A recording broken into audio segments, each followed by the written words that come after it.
Hey everyone, this is What If Fan bringing you another part of What If Transmigrated as Harry Potter. You can find the fanfic title and the original author's name in the description below. Please make sure to support the creator. If you enjoy the video, don't forget to like, subscribe, and hit that notification bell so you never miss an upload. Alright, let's jump into it. Chapter 21, The Yule Ball P3.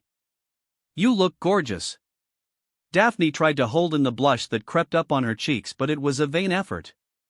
She had told Tracy she cared not whether Potter was impressed by her looks. Yet, she had spent hours preparing herself, far longer than Tracy did at the very least. It felt good to know that her long hours of preparation were not wasted. Despite the outward aloofness she was projecting, she remained a bit flustered as she struggled for a proper response. Thanks. You are not bad on the eyes either, Daphne managed to say without humiliating herself mid-sentence. Not bad on the eyes. You look very handsome, Harry. Tracy intervened smoothly, sliding next to her, which made Daphne startle. She was spending hours without break to prepare herself for the ball. So, don't get swayed by her aloofness. It's all an illusion. Tracy. Daphne hissed. What? It's so true, you were very much excited to go with Harry. Tracy, sporting her usual playful smile. Daphne could feel mortification surging in her mind at how Tracy was exposing her to Potter. She had played her part as the perfect pureblood heiress, aloof to anything that happened around her with ease. She had presented the date as a business transaction before Potter. The last thing she needed was for Potter to realize that she was interested in him far more than she portrayed. I see. Interesting. Daphne heard Potter hum from beside her. Tracy. Yes, Daphne. Shut up. Daphne hissed. For emphasis, she pinched her childhood friend on her arm for good effect. Ow. Tracy cried. Daphne could feel Harry shake with laughter beside her. She wished something would happen that could turn the focus away from her present predicament. And that distraction came in the form of Michael Corner. Tracy. You look beautiful. Daphne thanked her lucky stars for the Ravenclaw boy's arrival. But, her plan to tease Tracy melted away when Harry positioned himself facing her with a bright blue rose in his hand. May I? Harry's asked. Daphne was quite not sure what she did at the moment as her heartbeat soared and her mind froze. Whatever she did must have been positive as she felt Harry press the blue rose against her dress just above her heart. When Harry took out his wand, she regained her bearings, but it turned out he was just using a sticking charm on the flower. Looking down, Daphne looked at the blue rose stitched to her dress with a sense of awe and embarrassment. That was really a romantic moment, and she could literally feel her magic sing in joy. The thrum of her magic, which she had so carefully refined to stay serene over the years, was now dancing all across her skin. It was surreal what the green-eyed boy was doing to her. Wow. That's romantic, commented Tracy, taking a good look at Harry's gift before rounding on her date. Let's see. What about you? What do you mean? Michael asked, taken back by Tracy putting him on spot. Come on, Michael. What have you brought for me? Harry brought Daphne a flower, so what about you? Michael Corner looked stupefied by the turn of events before settling in to look helplessly around for some kind of escape. But, I gave you a present today morning. A box of Honeyduke's chocolates. Tracy deadpanned. Daphne barely suppressed a giggle at the flustered face Corner was making before the Ravenclaw settled for staring accusingly at Harry for his woes. Maybe Michael intends to surprise you after the dance with a gift, Harry sportingly suggested, no doubt to save Michael Corner from the hot water he jumped into unwittingly. Is that true? Tracy asked, rounding on Michael, who could only nod in agreement. Well, Corner was saved by the front door's opening with a high-pitched groan. The Durmstrang students were the first to enter, led by Headmaster Karkaroff. Then the Beauxbatons students followed in an orderly manner. Only then were the Hogwarts students allowed entry. Daphne stepped into the Great Hall with Harry in her hand. Tracy and Michael Corner were just behind them. Inside the great hall, everything was bathed in 100 different glittering lights. Little fairies carried small globes of colorful lights everywhere, fluttering their rainbow-colored wings. The hall was decorated with flowers and statues. When her eyes fell on the statues, her wondrous mood shifted to one of pure disinterest and bitterness. "What happened?" asked Harry, keying into the fact that she needs to school her features if Harry could read her mood with ease. "Nothing. No. There is something." Daphne pursed her lips, eyeing Harry. "The statues, they offend me," she whispered. Harry frowned at her before looking at the statues himself. "The Christmas father, oh. I see." Daphne took it as a good sign that Harry remained unbothered by her dislike of Muggle religious icons. She had noted that bit about Harry lately. He seemed wholly unbothered by her dislike of Muggle religions or their icons. She had thought Harry would classify her as a bigot, but he seems more receptive and perhaps even understanding her dislike to some extent. "Champions over here, please." Professor McGonagall called them over. "I guess that's our cue." "Please enjoy the ball, Michael," Tracy said Harry, while Daphne squeezed her friend on her shoulder before walking towards Professor McGonagall. Professor McGonagall was wearing a blinding red dress robe reminiscent of Gryffindor house colors. She told them to wait near the side of the doors while everyone else went inside. Apparently, it was a tradition that the champions enter in a procession only after the students of the three schools have sat down. Daphne and Harry were the first to reach the doorside. A few moments later they were joined by Fleur Delacour and Roger Davies. She could see the vacant expression on Davies' face. It looked almost like Davies was in disbelief over the fact that he was the date for the French champion, judging by the worshipping eyes Davies was making at his date. Daphne would have thought Delacour had dosed Davies with a love potion if it wasn't for knowing the French champion's Vila heritage. She could even feel the magic rolling off Delacour's body in waves. She looked around, noticing how other students were not immune to Delacour's charms. "Well, not all of them," she thought, eyeing Harry, who remained unbothered. "Delacour is looking our way," Daphne whispered to Harry. She saw Harry eyeing the French champion with a raised eyebrow. Delacour just continued to stare, which turned into a frown, and Daphne suddenly felt a shift in the magical output. "That's an impressive piece of magic," Harry commented, before shifting his focus away from the French champion. Daphne was not the only one who was surprised by Harry's immunity, as she could see Delacour also took notice. "You can resist her charm?" Daphne asked, impressed. "I'm special like that." Daphne shook her head at his claim. "How long have you been practicing occlumency?" "Long enough to recognize foreign magic trying to penetrate my mind," answered Harry, with a wink. Before anything else could be said, Cedric Diggory and Cho Chang joined them. "Hi, Harry," said Cho. "Hi, Daphne." Daphne returned the greeting and so did Harry, but then there was an awkward moment between Cedric and Harry. "You look good," Cedric said, holding out his arm for a handshake. "You don't have to worry. You still remain the pretty boy of Hogwarts," Harry countered, shaking Cedric's hand, making them crack up a bit.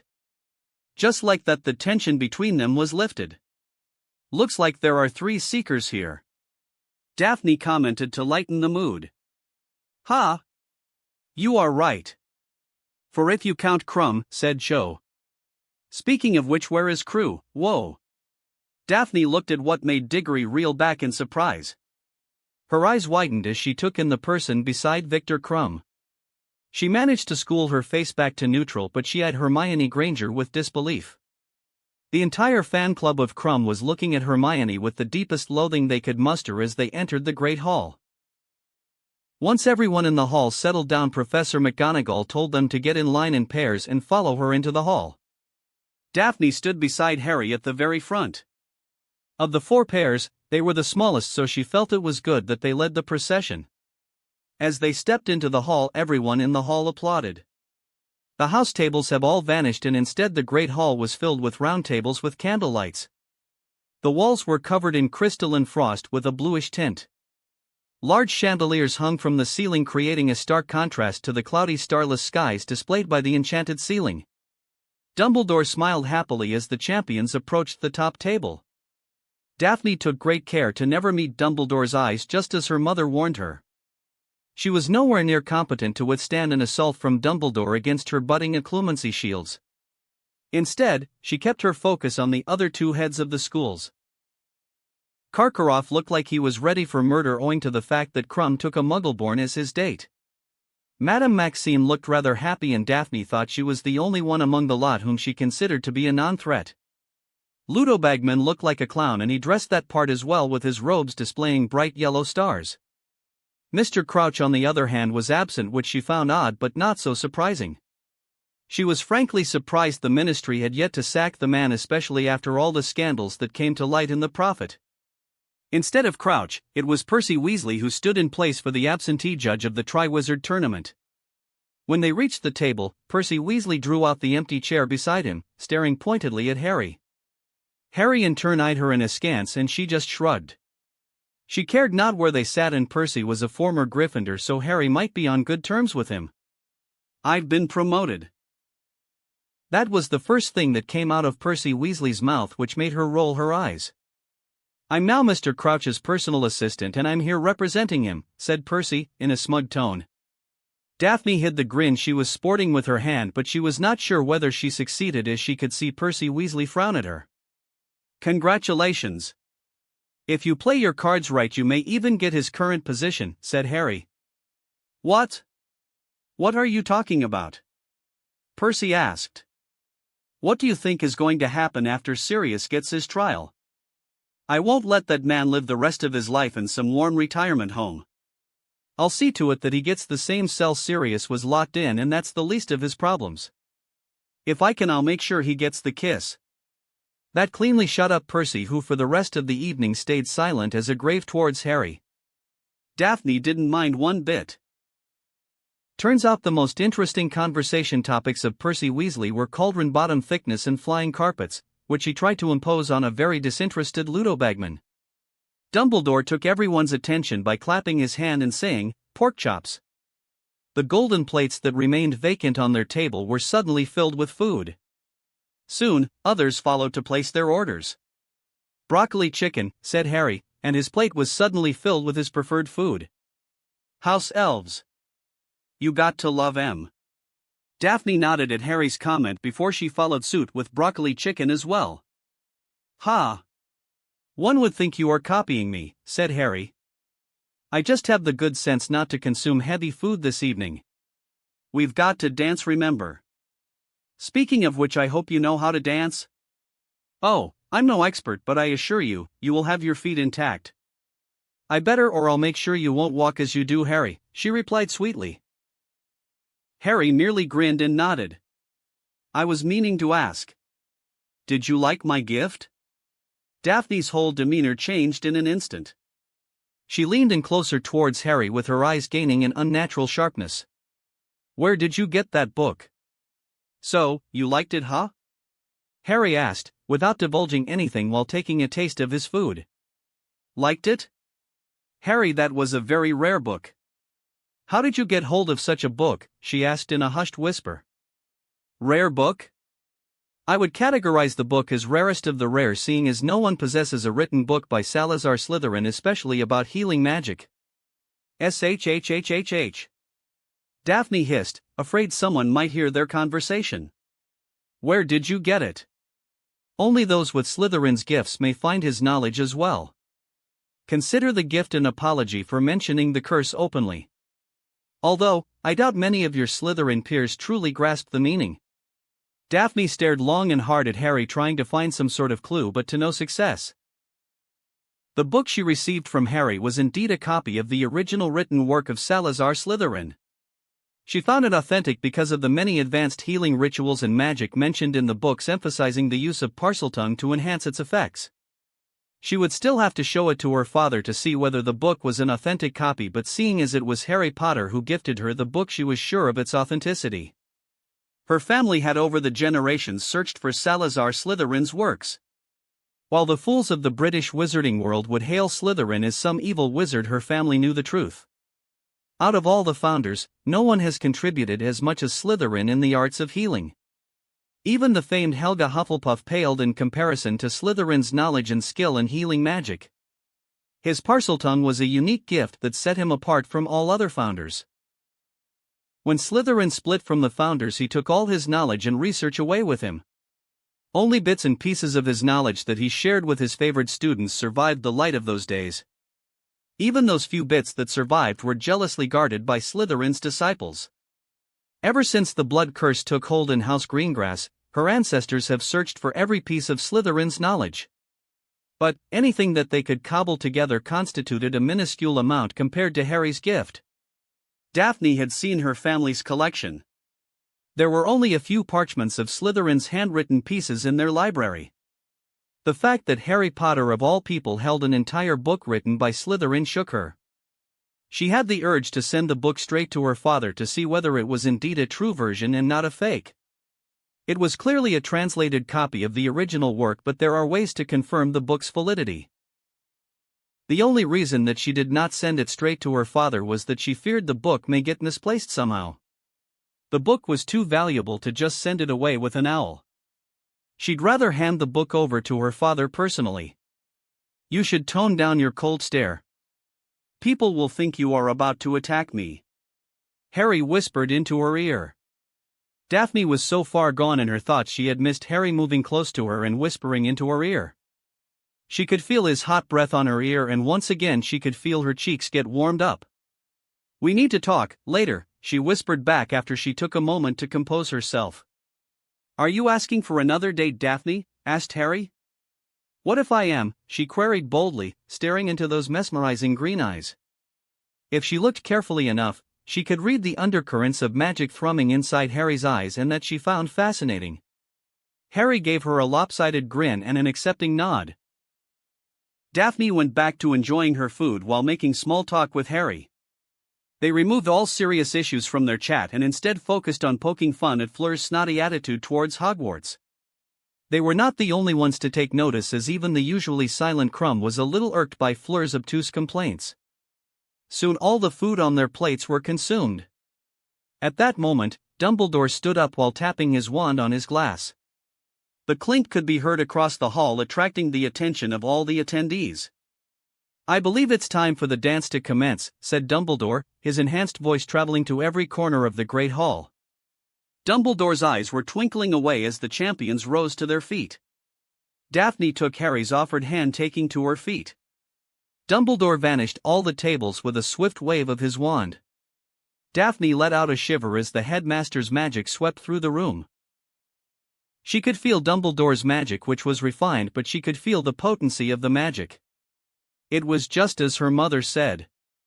There are some wizards who are gifted with a magical aura that makes you feel like you are nothing. Her mother had said she only felt that with one wizard.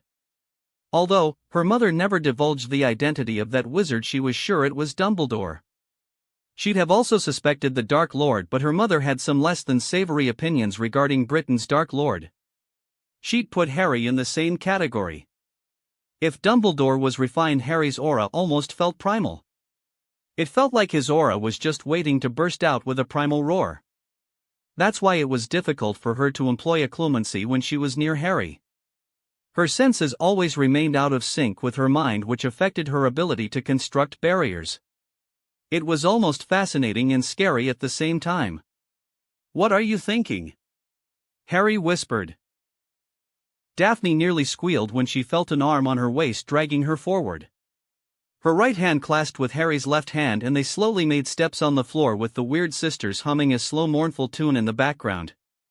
She took notice that Harry seemed very careful in his steps, almost as if he was concentrating on not stepping on her foot.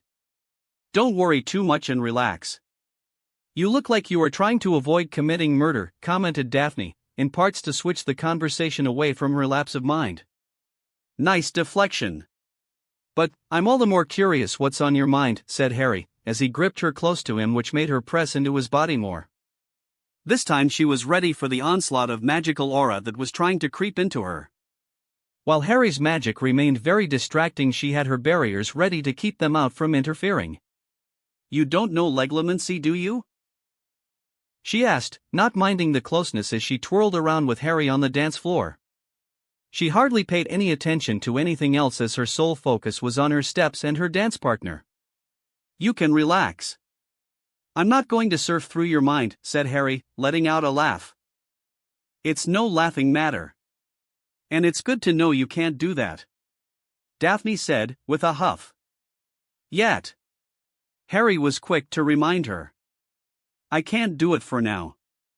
That doesn't mean it'd be the case forever. I can't keep you out for now. That doesn't mean it'd be the case in the future," she countered. Harry grinned. "Competitive. I like that. Nice socks, Potter." Moody growled as he passed by, with a very uncomfortable Professor Sinistra on Maudie's hands. "Thanks, Professor," said Harry. "You look good, professors. That man is creepy. He should not be allowed that eye in Hogwarts." Daphne growled. "I don't think anyone has a chance of convincing him to let go of that eye, Daphne," said Harry, shrugging. With a final quavering note, the Weird Sisters concluded their first song, applause filling the great hall once more. "Well, that was fun," said Daphne, looking around in surprise as the song came to an end. She didn't even feel much time had passed at all. The Weird Sisters started playing another tune, this one a bit more upbeat than the last one. "Want to give it a try?" Harry offered. Daphne could hardly suppress the grin gracing her lips. And so they danced once again to a fast-paced song. When that ended, they danced to the next one as well. It was a fun night until finally, Daphne had to call it quits as her feet were hurting her. They invariably found themselves stumbling into Crumb. "Hi, Ariave, you seen Hermonini?" asked Crumb. "Oh no, Victor. We were just dancing, you see," replied Harry. "Vel, if you see her, tell her Iave drinks," said Vi. "Hey, look! There she is." Daphne pointed to Hermione, who was making her way towards them. "She doesn't look happy," Harry muttered. "Vatapined?" asked Victor, concern oozing off from the Durmstrang champion. "Just an idiot trying to mess up my day," Hermione angrily growled. "Does this idiot have red hair?" Harry asked sarcastically. Let's just forget about that," said Hermione, before eyeing Daphne's tight grip on Harry's hand with a smile. "I see you have Harry in your clutch. Just keep him that way throughout the evening, will you? Else he might be tempted to step into his saving people mode. What?" Daphne asked curiously. "I don't have a saving people mode," Harry proclaimed.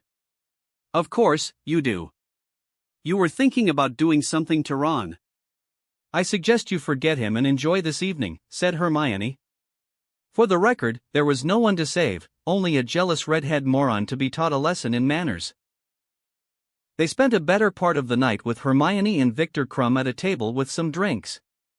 Even Cedric and Cho later joined them on the table before they once again took to the dance floor. As the party started winding down, Harry escorted Daphne out of the hall into the open lawn outside. It was snowing, but Harry flicked his wand, a ward quickly sprung up and the snow stopped bothering them. She took a good look at the night sky and took a deep breath of fresh air. It was one of the most memorable nights, perhaps the best night she had ever experienced. "Harry." "Thanks for tonight," she said before pressing a chaste kiss on his cheek. Thankfully, Harry was not too tall for her. Daphne would have been embarrassed, but she crowed with delight in her mind as she could see the surprise and embarrassment on Harry's face as well. Taking the momentum offered to her, she decided to push her luck. "There is a small ritual ceremony I am taking part in with some others. It's part of our Yule celebrations. Do you want to join me?" Daphne could tell that her offer took Harry by surprise. But even she did not foresee how quickly Harry would agree. This night was turning out to be a night full of surprises. It had seemed there was still hope for Harry to turn out all right instead of being another blind Dumbledore stooge. XXXXXXXX. It was early morning, and when the first rays of sunlight began to brighten the castle, a select few people gathered around a runic circle in the astronomy tower. Several intricate patterns of runic circles spanned the floor of the tower. Even the ceiling of the tower was decorated in carefully drawn intricate runes. As the sunlight rained on the tower, the runes began to take a golden hue. Harry looked on in surprise as everyone began kneeling with their wand tips touching the runic circle. He knelt beside Daphne and copied her position. Opposite to him was Professor Babbling, who was hosting the ritual. It came as a surprise to Harry that a Hogwarts professor was leading this ritual. He had thought this was some secret gathering by a group of students. Surge, Domini, Totius Vitae. Exsurge, Domini, Vigoris. Venetic animibus nostris et corpori o pater equisime. Munda nos a tenebris, et lux renascator. Professor Babbling chanted in Latin and her wand lit up with magic. A surge of golden rays consumed Professor Babbling before traveling to everyone connected to the runic circle. Harry could feel the warmth surging into his body that immediately made him feel safe and relaxed. One by one, everyone else began to follow her example. "Harry, please use Parseltongue," Daphne whispered to him after she finished the Latin chanting. Harry looked curiously at Professor Babbling, who nodded at him, giving her assent.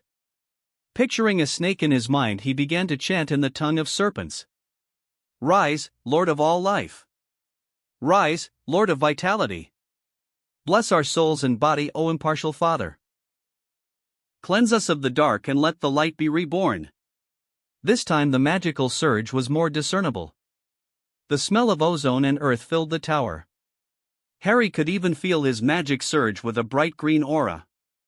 He could feel his limbs become far stronger and his body far lighter. He felt as if he had the energy to run a marathon without breaking a sweat. "I've never felt power like this before," Harry muttered in wonder as magic surged within him. The tongue of serpents is the language of life itself. It is one of the oldest languages our world has ever known. When uttered, it connects with old magic. "You have a wonderful gift, Mr. Potter.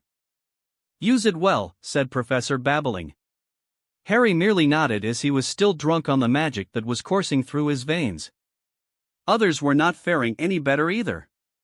"For the next 6 days, we will perform the ritual in other locations. I will contact each of you with the time and place. If you miss one session, then you won't be allowed to attend the rest. Am I understood?" "Yes, Professor," they all chorused. "Good. Now, take your leave." Harry exited the astronomy tower with Daphne, Tracy, and strangely Theodore, not who had so far kept a healthy distance from him. "So, what do you think, Harry?" asked Tracy. "I think I'm going to show up on all 6 days," he said, looking back into the tower where Professor Babbling remained. If he had looked carefully enough, he could have seen he was being watched by the dark onyx eyes of his ancient runes professor. XXXXXXX. Once everyone left Bathsheba alone, she flicked her wand, closing down the astronomy tower. The runes on the floor began to change shape and formed into a 7-pointed star shape with complex runes running around the outer contours of the star. The inside of the tower was suddenly bathed in a golden barrier. Taking a deep breath, she cleared her mind and began reinforcing her occlumency barriers. Once she accomplished the task, she removed the glove from her left hand. Playskin greeted her eyes, but only she knew there was more to her left palm. Channeling magic to the tip of her wand, she drew a perfect triangle on the center of her palm. The triangle began to light up in a golden hue, and the rest of her left arm began lighting up with intricate runes. From her fingers, 5 golden lines connected to the 3 sides of the triangle. "Evelyn Regensburg," she whispered. The triangle in her hand began to blink slowly for some 5 minutes before it took a blue hue. A white bright light suddenly escaped the triangle, showing a palm-sized projected figure of Evelyn Regensburg. "Lady Greengrass, my greetings. Bathsheba, why have you contacted me?" There was not even a hint of a German accent in her patron's voice. Then again, Evelyn had divested her German roots to fit in easily with the British aristocracy ever since she became the wife of Lord Greengrass. It was no surprise, as most people often tend to forget the foreign roots of Lady Greengrass as she acts like a British witch. There has been a positive development in regards to Mr. Potter. Bathsheba could make out the sharpness in her patron's eyes at her report. While Potter remained an interesting person, the last few years have shown there was nothing to be seen in the Potter boy. But, this year, things have changed. Ever since Potter's name came out of the Goblet of Fire, Potter has been changing, and Bothsetta had watched the change unfold from the safety of her position among the Hogwarts staff. While she did not know all the details, she knew Lady Greengrass and a certain common acquaintance of theirs was interested in Potter. "This is good news. Tell me more." And so Bothsetta began her detailed report regarding Potter and Dumbledore. Chapter 22, A Not-So-Happy Christmas. Harry had read somewhere that rituals are addictive and hence dark in nature. In so far, he could confirm the first part but not the latter. Oh, he was surely becoming addicted to the surge of old magic surging through his veins whenever he performed the ritual of Red Dawn. In his opinion, it'd be a disservice to call himself an addict when there were better examples. One of the best examples would be Barbara Collins, a sixth-year Slytherin who had chosen to strike up a friendship of sorts after his first day of engaging in the ritual. While he was not prejudiced against the entire Slytherin house, he had a healthy sense of paranoia when someone starts to show a sudden urge to befriend him from the snake pit. Tracy and Daphne, he could understand somewhat. Daphne had some ulterior motives and he was not blind to the girl's attempts at trying to befriend him. Tracy, on the other hand, he could trust far more easily as she held no visible ulterior motives. With Tracy being a half-blood and all, there was hardly going to be any specific points she need to score with the pure-blood fanatics in her house by befriending him. However, Barbara Collins set him on edge, especially when the witch was breathing down his neck whenever he performed the ritual. Sadly, she was not the only one. She was the worst case of old magic addict, but there were others like Emily Frost from 7th year Ravenclaw, Adam Winters from 6th year Ravenclaw, and Hassan Ali from 7th year Slytherin. It was the third time he was engaged in the ritual of Red Dawn. Ever since the first day, he was asked to perform at the last slot, and he could see the urgency in the eyes of the four addicts waiting impatiently for his turn. "Collins looks like she is about to jump you, Harry," Tracy muttered playfully from his side.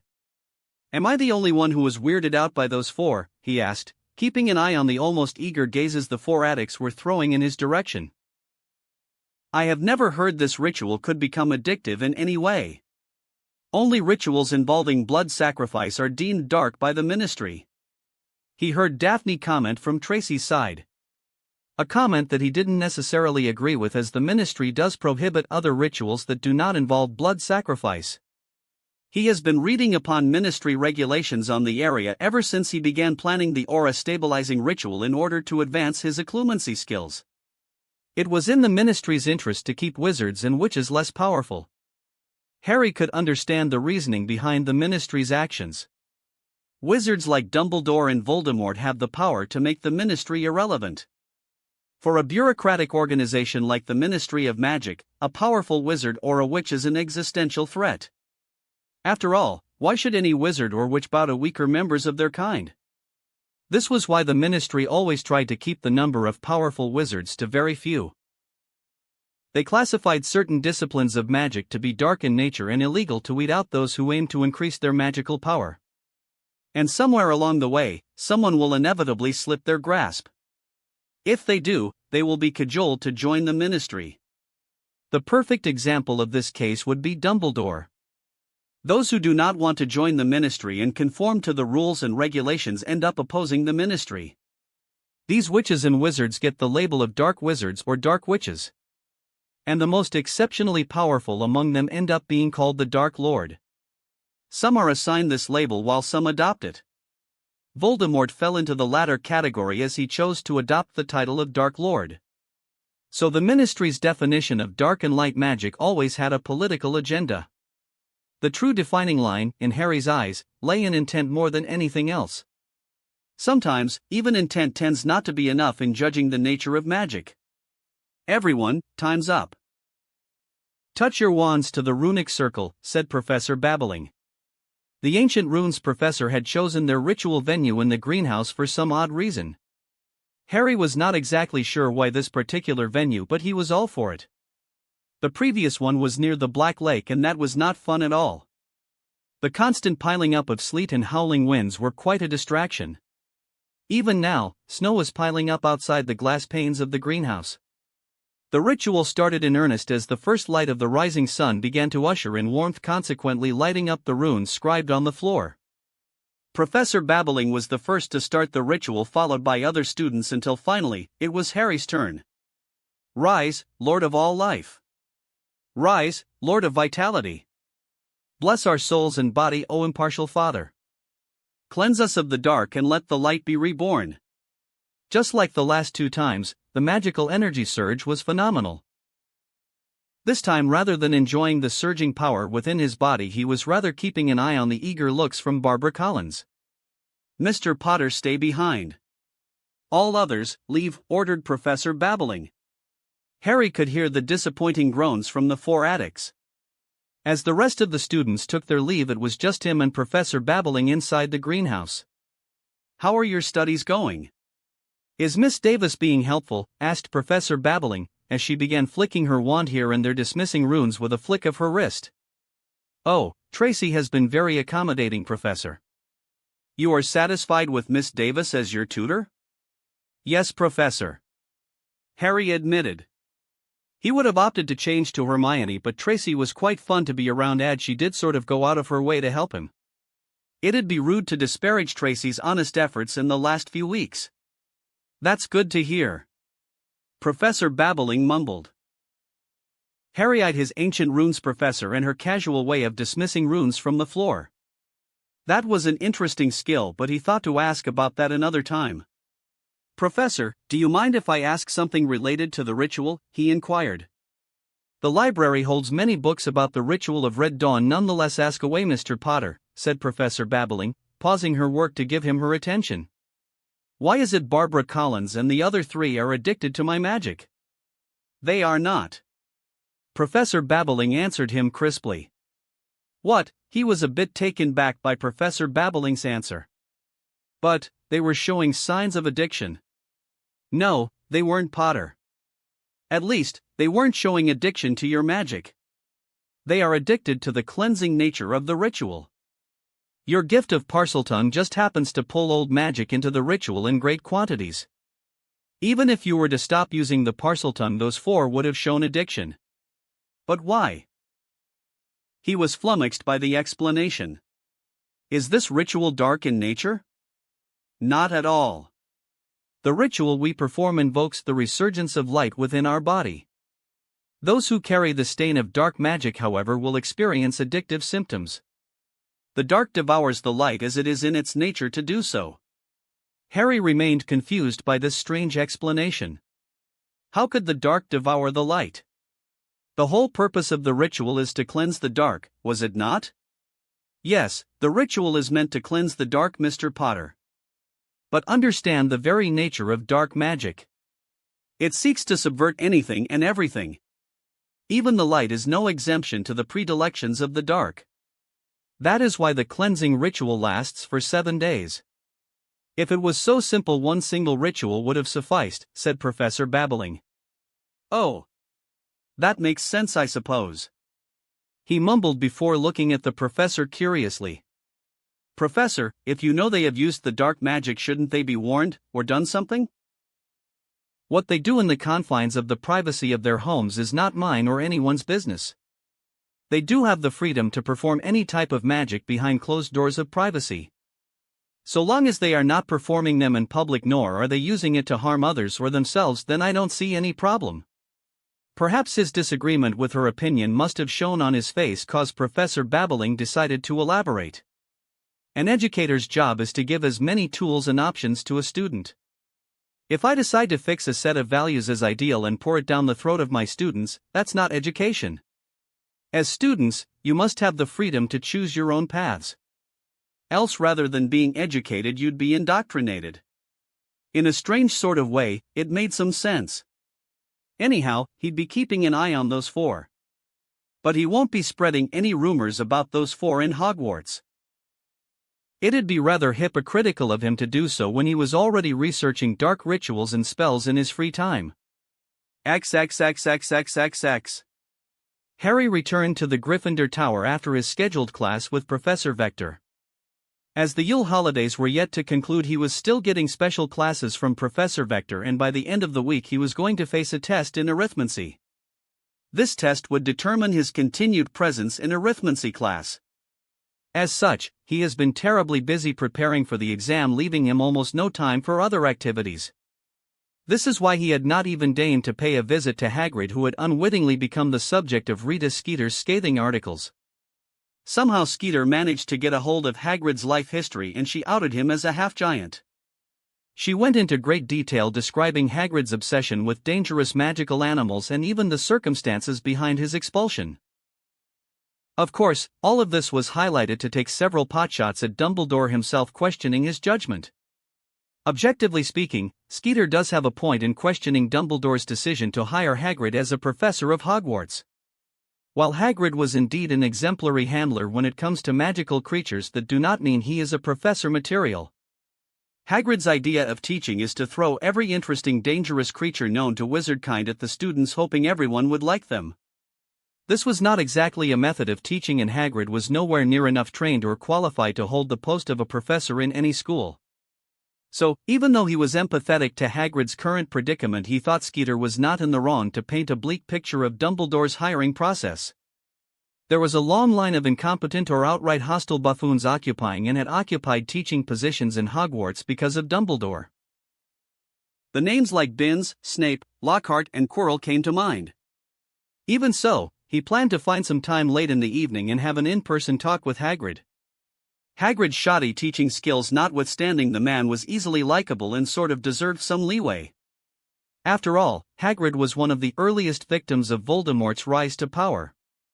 Plus, the man was orphaned from a young age. If Headmaster Armando Dippat had investigated the death of Myrtle much more keenly, Hagrid would not have had to become the gamekeeper of Hogwarts and live on Dumbledore's charity. To that end, he decided to enlist Hermione's aid. He found Hermione in the company of Neville. She was helping their chubby friend with the charms homework. Setting his backpack nearby on the couch, he dropped down into the cushy comfort of the couch in the common room. Hermione and Neville acknowledged him with a nod before quickly returning to their activity. Harry eyed his two friends, thinking of the latest quarrel that seemed to have emerged. As usual, the culprit was Ron Weasley. Apparently, Ron had blown off a gasket when Hermione showed up with Krum as his date. It didn't help Ron was unable to find a date willing to go with him. In the end, the annoying redhead had even tried to pressure Ginny to go with him, which she flatly refused. This had led to a quarrel breaking out between Ron and Neville, as Neville had asked Ginny out to the ball. One thing led to another and Ron got schooled by the twins with a choice number of prank spells on Ginny's request. With all that happened and being humiliated beyond the norm, Ron took all of his frustrations out on Hermione, accusing her of unwittingly working for the enemy. According to Ron Weasley's new findings, Krum was only interested in Hermione so that he could spy on Harry's preparation for the second task. Obviously, this accusation didn't sit well with Hermione, who had a big fight with Ron right in the middle of the common room. The end result was, Hermione cut off all forms of communication with Ron. She was of the opinion that Ron would have to apologize first before rekindling their friendship. By the simple virtue of attending special classes with Professor Vector, Harry ended up being insulated from all the drama transpiring between his friends.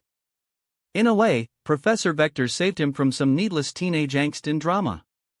"Hey, Harry. How was the class today?" asked Hermione, just finishing the charms homework. "Exhausting. She had me doing Venetian transposition equations all day long. My head is spinning with all those equations and conditional alpha derivatives," said Harry, rubbing his forehead. "Ha! I remember those. There is this bit of trick to remember the transposition equations, Harry." Hermione began excitedly reciting an assortment of acronyms she used for remembering certain equations. Though initially surprised at Hermione's exemplary memory, he was quick to take notes.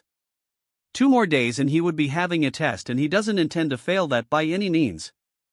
XXXXXXXXX. Petunia didn't know whether to cry or use the opportunity to curse her ever-so-perfect sister. Everything that went wrong in her life could be laid at the feet of her sister. Lily was always the beautiful one and had the smarts as well. Her parents had doted on Lily far more than her, and she knew her parents were quite proud of her freaky little sister.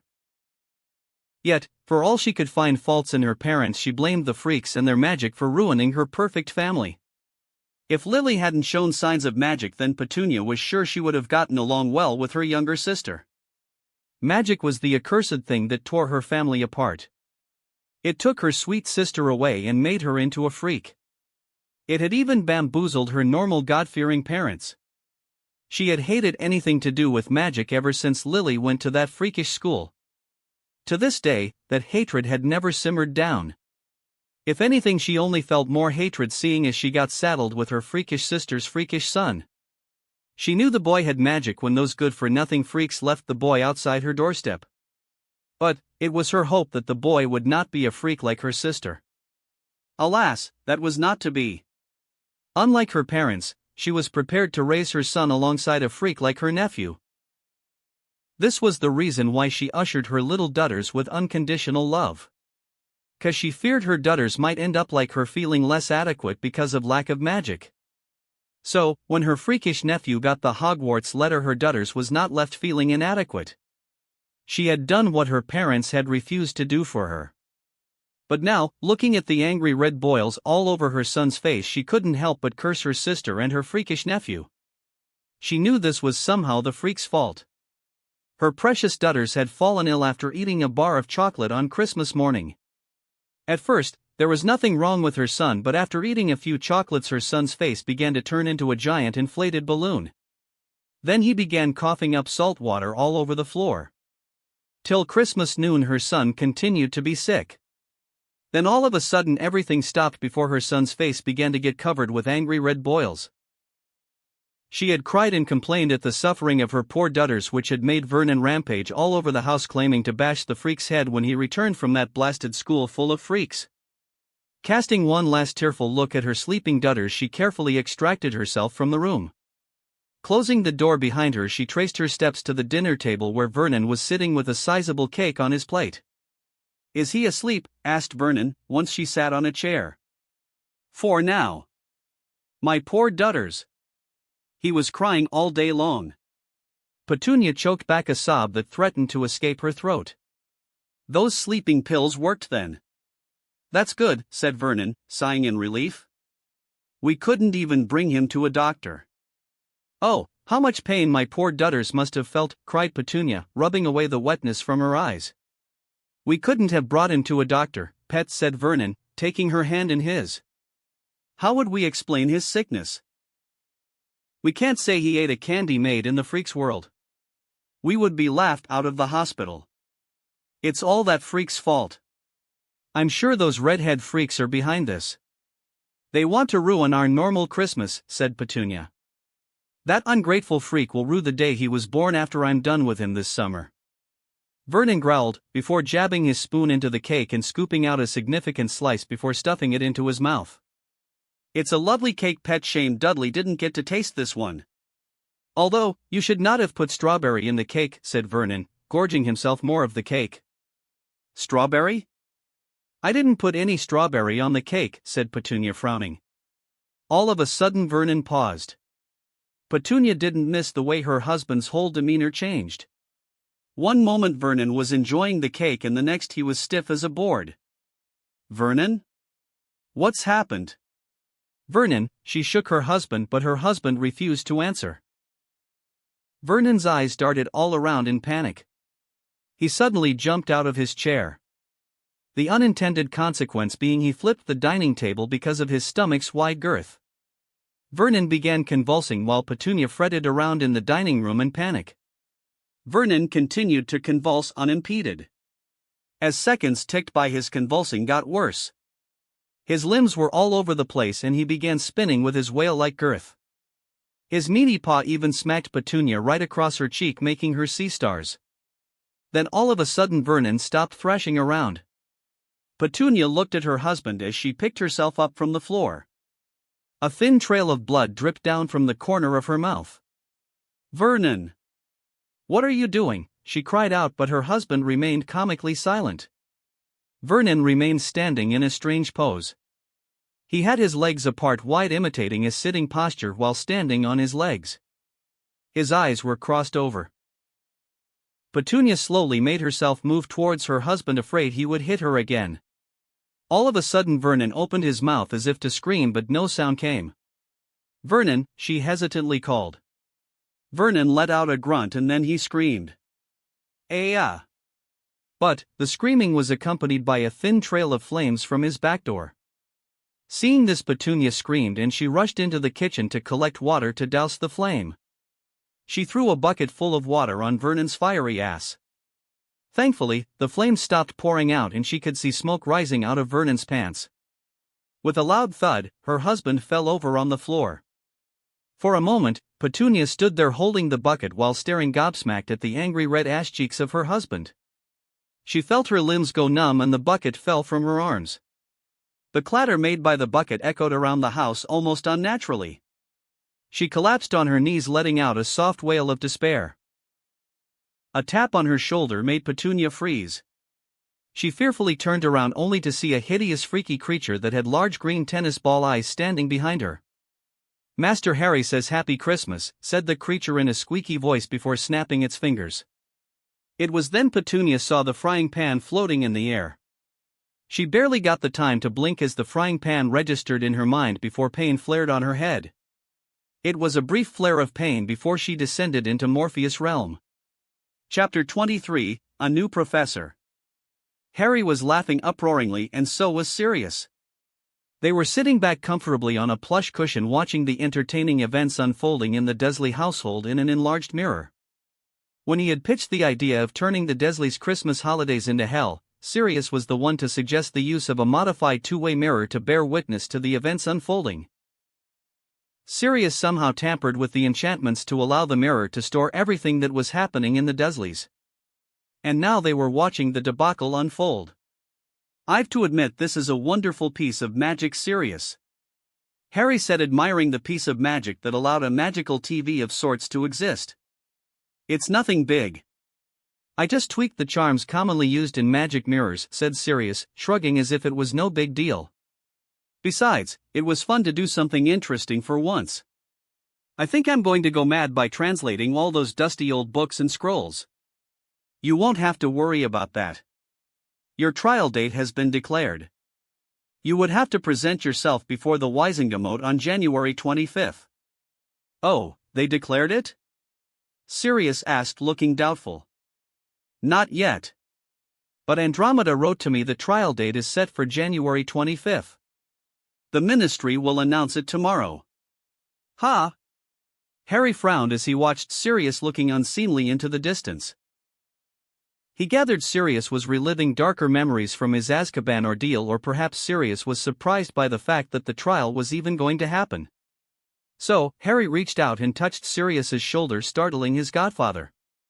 "You are going to get your day in court and you are going to walk out of the ministry a free man."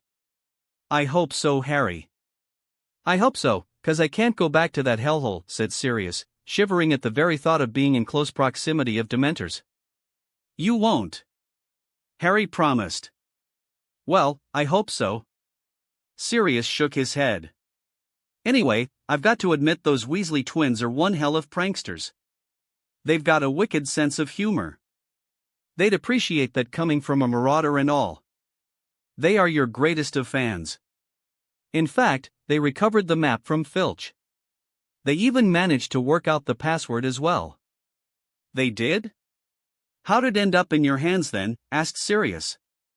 "They gave it to me to sneak into Hogsmeade." "Ha! That's a better use for the map as any, I suppose," said Sirius, laughing like a hyena. "Enough dallying.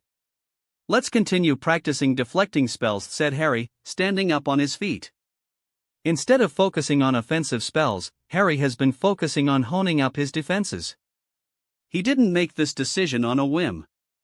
He had dueled with Sirius for days and found his defense lacking. With the second task set to happen in the Black Lake, he was already set for all the necessary spells that could aid him underwater. So, his focus shifted to training for the third task and of course to face Pettigrew and Voldemort at the very end. Spells could only go so far when he remained shoddy at defending himself from a wizard's attack. While Voldemort remained weak and he held the advantage, it'd be the height of arrogance to think less of Voldemort and Pettigrew. Pettigrew was no slouch, he cautioned himself. The man had become an animagus before graduating Hogwarts. That was no easy feat. He would not underestimate that sniveling rat. Harry shook those thoughts away as Sirius stepped into teaching mode. Okay, Harry. Here is the deal about deflecting spells. There is no specific incantation to this piece of magic. This is simply a handy trick with your wand and magic. Channel magic to your wand and let it form a cocoon. Sirius explained. Harry tried to do what was asked of him, but the only way to know whether he could perform was through practice. To that effect, Sirius suggested they start with simple spells. They started with the most basic of spells like Tickling Charm. Harry get hit 8 times before he managed to deflect the spell partially. It was only a partial success because he could not deflect the spell straight back to Sirius. The spell went wayward and hit Winky, who proceeded to giggle to her mortification. Just simply deflecting the spell is not good enough. The deflected spell have to follow a prescribed path, else there was no point in deflecting spells. Half the struggle was catching the spell with the tip of his wand. Since spells are usually just a small ball of light, it took a skill of its own to catch the spell with the tip of a wand. But it was no impossible task. As they say, practice makes everything perfect. Sirius was a good teacher as well. So, by the time they wrapped up the session, Harry was able to catch a spell 3 times with the tip of his wand, out of which he managed to reflect one back straight towards Sirius. Harry considered that progress. You know, I'm a bit worried about the tournament, said Sirius, after they concluded the practice session. Don't you worry, Padfoot. I've got a grip on what to do in the second task, said Harry. I'm not talking about the second task, Harry. I'm just troubled by Dumbledore's and Moody's incapability to catch the one who put your name in the goblet, said Sirius, twirling the old wand in his hand with a frown on his face. If they had found something, they have so far not shared anything with me. The Ministry has also deigned to keep everything under the rug, said Harry, shrugging his shoulders. Hogwarts is crawling with Death Eaters. Karkaroff, Snape, and I'm sure dear old Lucius is crawling around somewhere in the background like the slippery snake he is. Sirius muttered darkly. Sirius shook his head and took a deep breath. You know what you were doing in the second task? Harry waved away Sirius' concern. I've got it handled. I learned the bubblehead charm to breathe underwater. All that is left is to perfect a transfiguration spell that can change my shoes to a pair of flippers.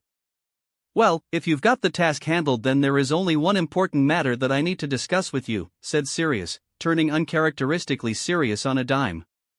What's that? Harry asked somewhat warily.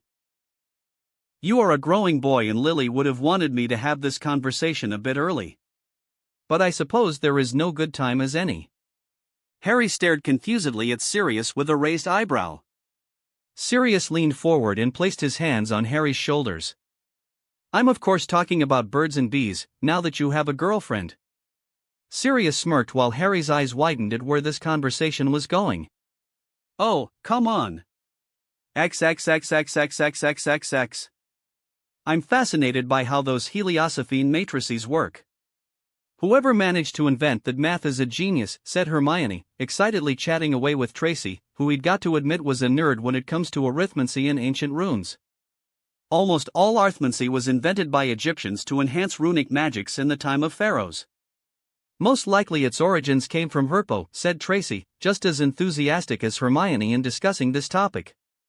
You mean Herpo the Fowl? Asked Hermione with a barely audible whisper. Someone took a stroll through the forbidden section of the library. Tracy teased, making Hermione blush. She's not as innocent as she looks, Tracy. I learned that firsthand when we had a conversation about blood rituals. Daphne chipped in, making Hermione groan in protest. I was just curious why the Ministry outlawed it, and yet according to Professor Binns the goblins still practice this branch of magic. Hermione defended herself, eyeing Harry warily as if he was going to label her a dark witch. The only thing I find offensive is that you managed to listen while Binns was delivering his droll lecture, said Harry, noting Hermione looked a bit relieved that he was not judging her harshly. Professor Binns has an unusual style of teaching, but he is very knowledgeable, defended Hermione. Only you, Hermione. Harry shook his head. They were on the way to Care of Magical Creatures class after their arithmancy class. Harry had sat the special exam Professor Vector had held for him, and to his luck, he managed to pass the exam. This earned him the right to sit in the arithmancy class permanently. Of course, no one was more excited than Hermione, who had been the lone Gryffindor in Professor Vector's class till now. "You reckon Hagrid's all right?" Hermione whispered as they split away from Tracy and Daphne on their way to Care of Magical Creatures. "I don't know. He was nowhere to be seen in the castle." "I think he spent all the holidays in his cabin," said Harry, feeling some sympathy for the friendly giant. "I hope Hagrid's okay. It's just wrong what people are saying about him," Hermione said hotly. While December had long gone and the term had started once more, there was no lack of snow around Hogwarts. The air remained frigid and sleet covered the grounds of Hogwarts. Hardly anyone was looking forward to Care of Magical Creatures or astronomy classes these days. But the good thing about magic is that elements tend to become not much of a problem if one has a good handle on magic. Some careful application of warming charms and repelling charms tend to deal with the sleet problem. When they neared Hagrid's cabin, most of the Gryffindors were already assembled near the paddock where the Scroots were kept. Tracy and Daphne joined the rest of Slytherins, most of whom greeted the two with displeased looks on their faces. Even if Harry had threatened Malfoy and his cronies, the fourth-year Slytherins were not afraid to show their displeasure at the new order of things. Daphne had hinted a subtle shift from within Slytherin House. Before the Yule Ball incident, Harry was regarded with some caution among Slytherin upperclassmen. His stunt with pranking the living daylights out of all those badge-bearers had made him a notorious figure. Now, with his threatening of Malfoy in the open, and that too with Parseltongue, had made many senior Slytherins grudgingly respect him. Of course, all of this was possible because the resident Bat of Dungeons was on probation. If Snape had a modicum of freedom in flexing his authority, Harry would have been in a lot of trouble. As it stands, Snape was forced to remain in his best behavior to guard his post in Hogwarts. Dumbledore's influence among the board members is the only thing that has stayed Snape's dismissal from Hogwarts. "Hagrid's not here, Harry." "You reckon something happened to him?" asked Hermione worriedly. "Hey, Neville. Have you seen Hagrid?" Harry asked, once they joined their Gryffindor peers. He could see Ron taking sneak peeks at Hermione, but his bushy-haired friend was either ignorant or outright avoiding the redhead. "No, Harry. We've been waiting for him," said Neville. Just then Hagrid's cabin door swung open, garnering all of their attention. It was not Hagrid who stepped out of the front door, but a tall gray-haired witch wearing pale yellow robes. "Who's that?" Ron asked. No one answered the redhead, as no one knew the answer to that query. "I'm Professor Grubbly Plank. I'll be your temporary Care of Magical Creatures teacher," she said briskly, struggling through the knee-deep snow gathering around the grounds. "Where's Hagrid?" Hermione asked. "He's currently indisposed," said Professor Grubbly Plank shortly, looking to end the line of conversation. "But what's wrong with Hagrid?" If Professor Plank heard Ron's indignant query, she paid it no mind. Instead, the professor led all of them past the paddock towards the edge of the forest where a large unicorn was tethered. Many of the girls in the class squealed promptly. "Oh, look, Lav. She is so cute," squealed Parvati. Compared to the unicorn, the snow looked gray. The unicorn was of bright white color and its movements were so graceful. It had golden hooves and a golden horn protruding from its forehead. Girls up front and boys stand back. They prefer a woman's touch. Now, approach slowly. Harry stayed back with other boys among his year and watched from the sidelines as Professor Plank introduced the girls to the shy unicorn. Harry's eyes strayed towards Hagrid's cabin. It had seemed Hagrid was going through a rough time. Hagrid was making this all not too easy for him as well. He could only offer his support if Hagrid deigned to show himself in the open. Whatever the case, Harry couldn't get distracted with Hagrid. There was a Hogsmeade weekend coming up and he has a meeting scheduled with Damian Greengrass. Considering the meeting would entail cooperation for their mutual benefit, he was hoping to enlist the man to ensure Sirius would get his freedom. After all, if facts alone were important for the Ministry, Sirius would never have suffered imprisonment in Azkaban in the first place. He was also sure Lucius Malfoy would try his best to convict Sirius, and he could not allow Sirius' freedom to depend on the integrity of the Wizengamot. It was time he stepped into wizarding politics. Chapter 24: No Rest for the Wicked. Neville never thought he'd be in a precarious position like this when he agreed to go with Harry, no questions asked. He never even had any worry, as Harry only said he was going to help him with his troubles with magic. He has been having trouble fully mastering the summoning charm for quite a while now. So, he thought Harry was going to help him with the summoning charm when he agreed to take a walk with Harry. Never at any moment did he think he'd be put in this position. He gripped the armchair for his dear life, facing the scrutiny of Professor McGonagall. His head of house was intimidating, but he liked her far more than Snape any time of the day. "So Mr. Potter, Mr. Longbottom, what was this urgent matter that you need to discuss?" asked Professor McGonagall, eyeing them over her glasses. "It pertains to Neville's difficulty in performing spells, Professor." "I believe I found the reason behind Neville's struggle with spells," said Harry. Of all the things Neville expected, this was not the matter he was expecting to be the topic of discussion. He had only thought Harry wanted him as an escort to meet Professor McGonagall, when in truth he was the topic of discussion. The previous anxiety that he felt in the presence of his head of house doubled down on his mind, which made him sweat despite the damp weather. "You want to discuss Mr. Longbottom's performance in classes?" asked McGonagall incredulously while eyeing Neville, who shrank back into his seat at the attention. "It's not that Neville is underperforming because he has less magic as he believes. It's just that he has been using a faulty tool since he arrived at Hogwarts," Harry claimed, making not just McGonagall blink in surprise but Neville as well. Over the years, Neville was subjected to ridicule within his family because he never showed any early signs of magic. Everyone thought he'd be a squib, and no one was more ashamed than his grandmother, who often lamented that he never lived up to his parents' name or the family's honor. It was only when his great-uncle Algy was holding him out of a window by his feet did he show a sign of magic. His great-uncle let him go and he'd have crashed headfirst on the ground, but he bounced away as if by magic. There were many other instances his family tried to build magic inside him, according to his grandmother. And now, here was Harry claiming to know why he couldn't perform magic as good as others. He knew the reason. It was 'cause he is nearly a squib, as his great-aunt Marietta often called him.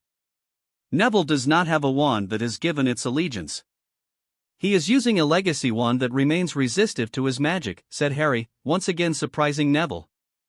Out of all the reasons his family had come up with in the last 14 years for his lack of magic, Harry's findings was the strangest of all. What does it matter if his wand was an inherited one rather than a newly purchased one? The wand had worked well for his father, who was an Auror. He was more than convinced it was his lack of magic at fault rather than his wand. "Is this true, Mr. Longbottom? Are you using a legacy wand?" asked Professor McGonagall. Under her stern gaze, he could not lie. Professor McGonagall reminded him of his grandmother. "Yes, Professor. I'm using my father's wand." "But my father's wand works well, Professor." "It may have worked well for your father, Mr. Longbottom. You have to win a legacy wand's allegiance to use it without any resistance. Even full-grown wizards would struggle with a non-aligned wand," said McGonagall. He didn't know what to think. On one hand, his father's wand was important to him. It was a piece of his father's legacy, and to hear someone say that he was not good enough for his father's wand was a blow to his already fragile self-confidence. "Professor McGonagall is right, Neville. When I bought my wand, Mr. Ollivander told me that wands choose the wizard," said Harry, a tad softly. Perhaps Harry understood he was not taking the news well. "Mr. Potter is right, Mr. Longbottom. Legacy wands are usually used for sentimental purposes, not for practical use of magic. You may continue to use your father's wand, Mr. Longbottom. But I suggest you purchase a wand of your own. That's why we are here, Professor." "I was hoping you'd allow Neville to visit Diagon Alley and purchase a new wand," said Harry. Neville was startled to note McGonagall was even considering Harry's request. This made him think. Could it be true that I can perform magic better if I have a new wand? If even Professor McGonagall was agreeing with Harry, perhaps it was true. Neville felt his father's wand safely tucked away in his pocket. I believe something can be arranged once I'm sure Ollivander is available for a quick visit. McGonagall pursed her lips and nodded to herself. I shall contact you, Mr. Longbottom, with a suitable date. Thank you, Professor, said Harry, standing on his feet. Neville also made to stand, seeing that the meeting was coming to an end. He also copied Harry in thanking his head of house before approaching the door. Mr. Potter, if you don't mind, stay back for a moment. McGonagall's voice stopped them from vacating the office. Neville nodded at Harry before he stepped out of the office. He wondered what McGonagall would want to discuss with Harry. He hoped Harry was not in any trouble. XXXXXX. It was a good thing you did, Mr. Potter, said McGonagall, peering over her square spectacles with a delicate grin. Harry nodded in appreciation. It's quite rare to get a compliment from Professor McGonagall, so he'd take it when it is given with a smile. You see how smoothly everything could go if you come to me instead of jumping into trouble without any second thought. And there goes the smile right off his face, mostly cause his mind pushed a memory from the deep recess of his mind to the forefront. I did come to you in my first year warning about the Sorcerer's Stone. Harry supplied tacitly. Professor McGonagall only looked at him sternly, unfazed by his rebuttal. Mr. Potter, you came to me claiming that someone was trying to steal the stone. I'm sorry to say I think it was obvious someone would be trying to steal the Sorcerer's Stone. The whole point of setting up a series of traps was to capture the thief. Instead, what happens, you and your friends strut into danger knowing well that you had no hope of standing a chance against a full-grown wizard. But Harry tried to butt in, but McGonagall talked over him as she was on a row. Do you know how many students wandered into the Forbidden Floor specifically to find out what was being kept there? More than half the students of this school tried to access the Forbidden Floor, but all of them stopped once they saw the Cerberus guarding the trapdoor. Only you, Miss Granger, and Mr. Weasley persistently prodded the defenses set by the faculty. While I wholly disagree with Professor Dumbledore's decision to place the stone in a school full of children, I suppose we never expected 3 suicidal children to take an excursion in the middle of the night into the traps we set up all on their own. Harry swallowed his tongue and merely stared unhappily at his head of house. Oh, while we are at it, let's not forget your second and third year. What made you think that it was a good idea to wade into the Chamber of Secrets knowing that there was a basilisk lurking in there? On that note, why did you take that charlatan with you? Well, Once again he was cut off abruptly. And your third year? Whose bright idea was that to seek out Sirius Black all on your own without any help from a grown wizard near midnight? Thank Merlin Sirius was not the traitor. If Pettigrew had wanted to, he could have easily killed you that night. Or maybe the Dementors would have done the work for him and Voldemort. Harry opened his mouth to argue, but he shut his mouth with an audible snap. He was not happy at all. Far from it, actually. He could argue that it was Dumbledore who brought the stone to a place of learning and goaded a Dark Lord who had failed to kill Harry when he was a baby. He also vividly remembered the dangerous detention in the Forbidden Forest by McGonagall, knowing full well dangerous creatures were lurking in the dark forest. It was also Hogwarts faculty's fault for not finding out the chamber and for hiring a fraud as a teacher. What did the high and mighty wizened professors of Hogwarts think about 12-year-olds? That they are somehow the bastions of rational thought 24/7? Of course, children were not going to make informed and rational choices when faced with situations beyond the normal scope. And don't get him started on the whole Sirius issue. Pettigrew was living right under the nose of Dumbledore in the Gryffindor Tower for nearly 3 years. The famed supposedly all-powerful protections of Hogwarts not only failed to detect Pettigrew, it also posed no problem for Sirius to waltz into the castle whenever he pleased. The same goes for Voldemort's diary, which was one of the darkest pieces of magic, and yet Hogwarts' famed wards never detected the Horcrux. There were other dozen or so points he could argue, but he swallowed them all and nodded like a chastised child caught stealing a cookie from the cookie jar. He did so because this was not a hill worth dying for and for little gain. He was convinced whatever he was going to say would not be acceptable for McGonagall. She was too emotionally invested in Hogwarts to see the place was no longer just an educational institution but a testing bed for Dumbledore's ridiculous Utopia project by giving second, third, and a number of other chances to terrorists, murderers and rapists. There was no point in trying to convince ideologues of their folly. They are too busy cooking up a reality that does not exist. It was no wonder Voldemort was able to run circles around these people. Turning the other cheek works only when the aggressor has some form of morality left. Anyhow, it was not his place to conduct a lecture on politics and just general common sense for these people. For now, he is working under the principle of enemy of my enemy is my friend. What these people do with their life was not his problem, and he was not going to make enemies needlessly. I shall endeavor to not jump headfirst into trouble anymore, Professor, and you will be the first person I'd come to if something goes wrong. It was a bitter pill to swallow, but he put aside his pride and spoke those words all the same with a proper chastised expression on his face. Good. McGonagall nodded, satisfied with his response. How are your preparations coming for your second task? I've deciphered the egg and I'm prepared for the task ahead, Professor, said Harry, though initially surprised by the inquiry. Good. McGonagall nodded. You may take your leave, Mr. Potter. He didn't waste a moment and scooted away from the office. There was a Quidditch practice session that Angelina was organizing, and looking at the watch he was already 5 minutes behind. XXXXXXXX. So, what do you think, Albus? McGonagall asked to her empty room. She watched from her seat as Dumbledore came out of the disillusion charm. As usual, there was the ever-present twinkle in the headmaster's eyes. I think this year's events have drastically changed dear Harry. He seems more confident, she supplied. Yes. He is more sure of himself, more deliberative, cunning, resourceful, and a whole other plethora of traits that we'd use to describe an ideal Slytherin.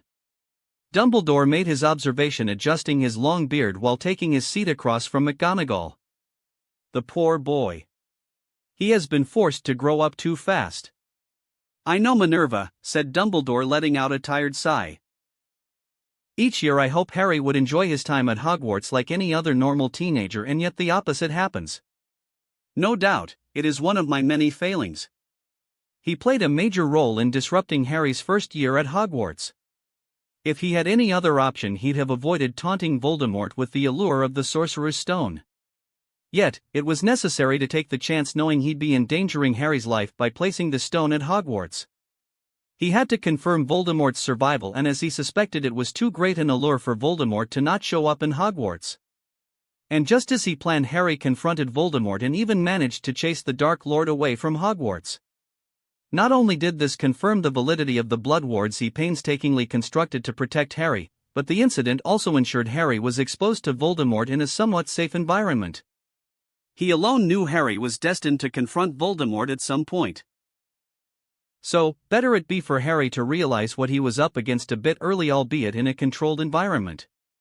But he had no part in the happenings of the second, third, or this year. Despite all the horrors that befell the poor boy, Dumbledore was somewhat happy to note Harry was turning around for the better. He noticed Harry's drive to learn more complex magic has taken up significant traction this year. Perhaps, the tournament did end up being useful for something, he thought. He did not doubt that Voldemort was going to rise at some point, and Harry would need all his faculties primed to face the challenging days ahead. If Harry showed promise and continued to show a commitment to expand upon his magical knowledge, perhaps he might even decide to take a more active role with Harry than he previously thought. According to Severus, the Dark Mark was getting stronger each day. It is a sign of Voldemort regaining some of his lost power. It won't be long before Voldemort finds some way to shed his incorporeal form and regain a body. The only question that remained is, how strong the new body will be. It was no easy task to construct a new body that could channel the full magical might of someone like Voldemort.